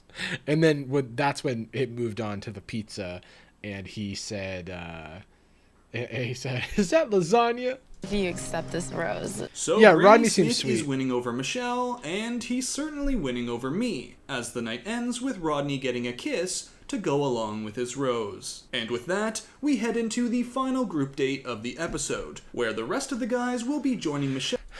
Dude, I don't know who this man is, but he looks so funny in this frame. And poet Rudy Francisco on a spoken word he's a poet. Poetry date. This time, Rudy and They should have called Rose from Black White. Michelle want the men to write a poem and be vulnerable. After all, communication is the cornerstone of a successful relationship. So once the men have channeled their inner Shakespeare and finished their poems, the guys not on the date are invited to watch, and Brandon starts us off with a poem about his dad's love story that's ignited a fight for love in Brandon. The fight in him is a fight in me. You're the one of my dreams. Don't give up, not on me. Don't give up on eternity. Dude, I can't. It's hard for me to watch people do poetry sometimes. It's like so hard for me not to cringe. And it's like, I would cringe at my own too. I can't, dude. There's a lot of depth to Brandon. I think he's rapping. Yeah. And one after one, the guys come out and really impress Michelle with the honesty and openness of their poetry. When I say I like who I am around you, I mean... Oh yeah, this is a guy who sounds like Christopher Walken, and it's not even a bit. It's just how he sounds. And openness of their poetry. When I say I like who I am around you, I mean we're in kindergarten again. I'm the maple leaf, you're the crayon, and even though the paper between us is the wall we put up, with every gentle touch, you're still able to bring out the best in me. Ooh, Chris G bringing in that slam poetry heat. But then there's Jamie. I lost my book, so I'm just gonna have to spit from the heart here. Yeah. Oh God, Jamie. And I'm out. I'm gonna go make a coffee or something while Brandon here explains all the relevant parts of Jamie's story that wasn't personal, nor was it a poem like Michelle asked. Jamie had some weird TED talk that wasn't to Michelle, it was to like all of us about a rabbit down a road or something like that. I don't know. Honestly, Jamie would have been better off heading up there and going, slam poetry, yelling, angry, waving my hands a lot, specific point of view on things. Now last but not least is Michelle, who says that if she's asking everyone else to speak, she's gonna recite a poem too. And in her poem, Michelle talks about her struggle with dating while growing up and being labeled the token black girl. As the token black girl, I was still able to make friends. I got invited to all the big parties as long as I followed the basic white trends. But her poem continues to say that this didn't extend into the dating world. And here is that line that we've heard from all the previews. I was never the girl invited to cute dates at the apple orchard in the fall. I was the girl picked last for prom, but the first for basketball. Take note of that line because we're going to see that apple orchard and prom date in the future. From here, things then move on to the night portion of the date where Jamie is feeling mighty confident. It's really not a competition. At this point, I think it's been shown that I'm coming in here with a different mentality than a lot of the people that are here. This guy And sucks while so yes, Jamie does get a kiss and Michelle hasn't been seeing the red flags just yet, that all changes when Brandon comes in and sweeps Michelle off her feet with the impression that his poem left, along with him opening up about having the same experience as Michelle in high school. Cause at the end of the night, Brandon gets the group date rose yet again, and Jamie is not too happy. I think that the challenging part with Michelle right now is that she's basically just in spring break mode. It's a little bit of a turnoff. Wow, 2 episodes in a row dissing the lead? Let's see how that one works out for you. Now, as we move into the rose ceremony, the men are still wondering who's the guy who spread those rumors about Michelle last episode. And while Michelle and Nate run off to have a whole romantic time alone together, Rick here still can't believe the whole rumor drama, as none of the men that he's talked to has ever questioned Michelle's character. So he sits Michelle down to express his concern and let Michelle know that whoever told her all that stuff is probably trying to earn her trust and throw everyone else under the bus. And it's at this point that Michelle lets Rick know it was Jamie, and all of a sudden, the red flags are becoming visible. I'm now seeing a red flag, and there were a lot of things that were brought up in that conversation that I still have questions about. Oh, I forgot to thank somebody. Jessishima, probably not that, gifted 5 subs like 30 minutes ago, and I wanted to say something, but I think we're in the middle of something, and then I took Dipper out and I forgot. So thank you again for the 5 gifted. After this, the news spreads like wildfire, and all eyes turn on Jamie. So a few of the guys decide to pull Jamie for a little these types of plans do not have, like, they're not thinking ahead. Chat. And while Jamie spews stuff like this, it was just the open-ended questions.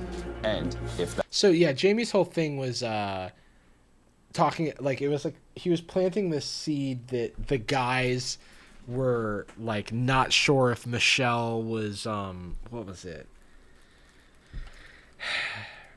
If she was in a relationship from before the show or something like that, but it was all based on nothing. It was all fake. And no one was saying it but Jamie, and then he made it seem like it was a conversation in the house. And so now all the guys in the house are like the guy doing the now all the guys in the house are like, wait, none of us were saying that. Where's the root of this story come from?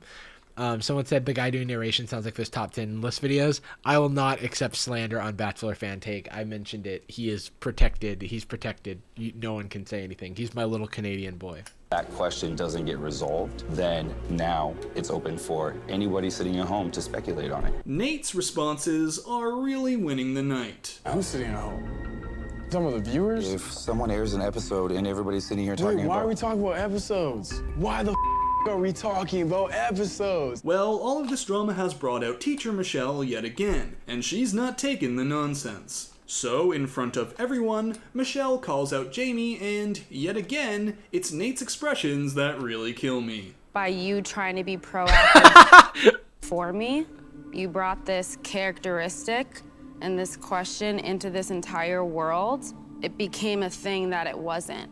Now, at this point, Michelle pulls Jamie aside to tell him that creating this whole rumor about her character and lying to her has been very hurtful. And this is the farthest thing from trying to protect her. It's harming her. I'm very hurt by you right now.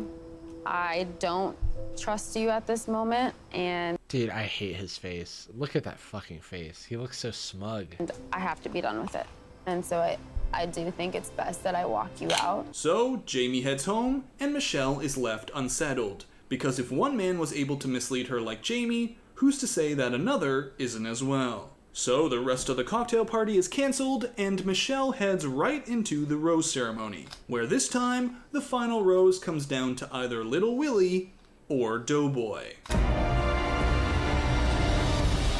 Well. And Little Willie bests Peter yet again, meaning Pizza Boy, Malik, Spencer, and LT go home without a Who's rose. that? And Literally, while the at group this stage in the show, there's like all these people that I've like never seen before in my life. just lost 2 villains in one episode, you know this show has a way, and a new villain is always around the corner. So that's it for this recap of The Bachelor. Okay, my food's here. The timing couldn't be better. I know it wasn't a normal stream, but I was just trying to chill. So thank you everybody for joining me. I'm gonna raid Coney. Because I've been watching his stream a bunch lately, and I think it will be fun. So let me thank you everybody for joining. This is great. I'll be live sooner. I'll be live before you know it. Everybody. Okie dokie. Catch you later. Good night.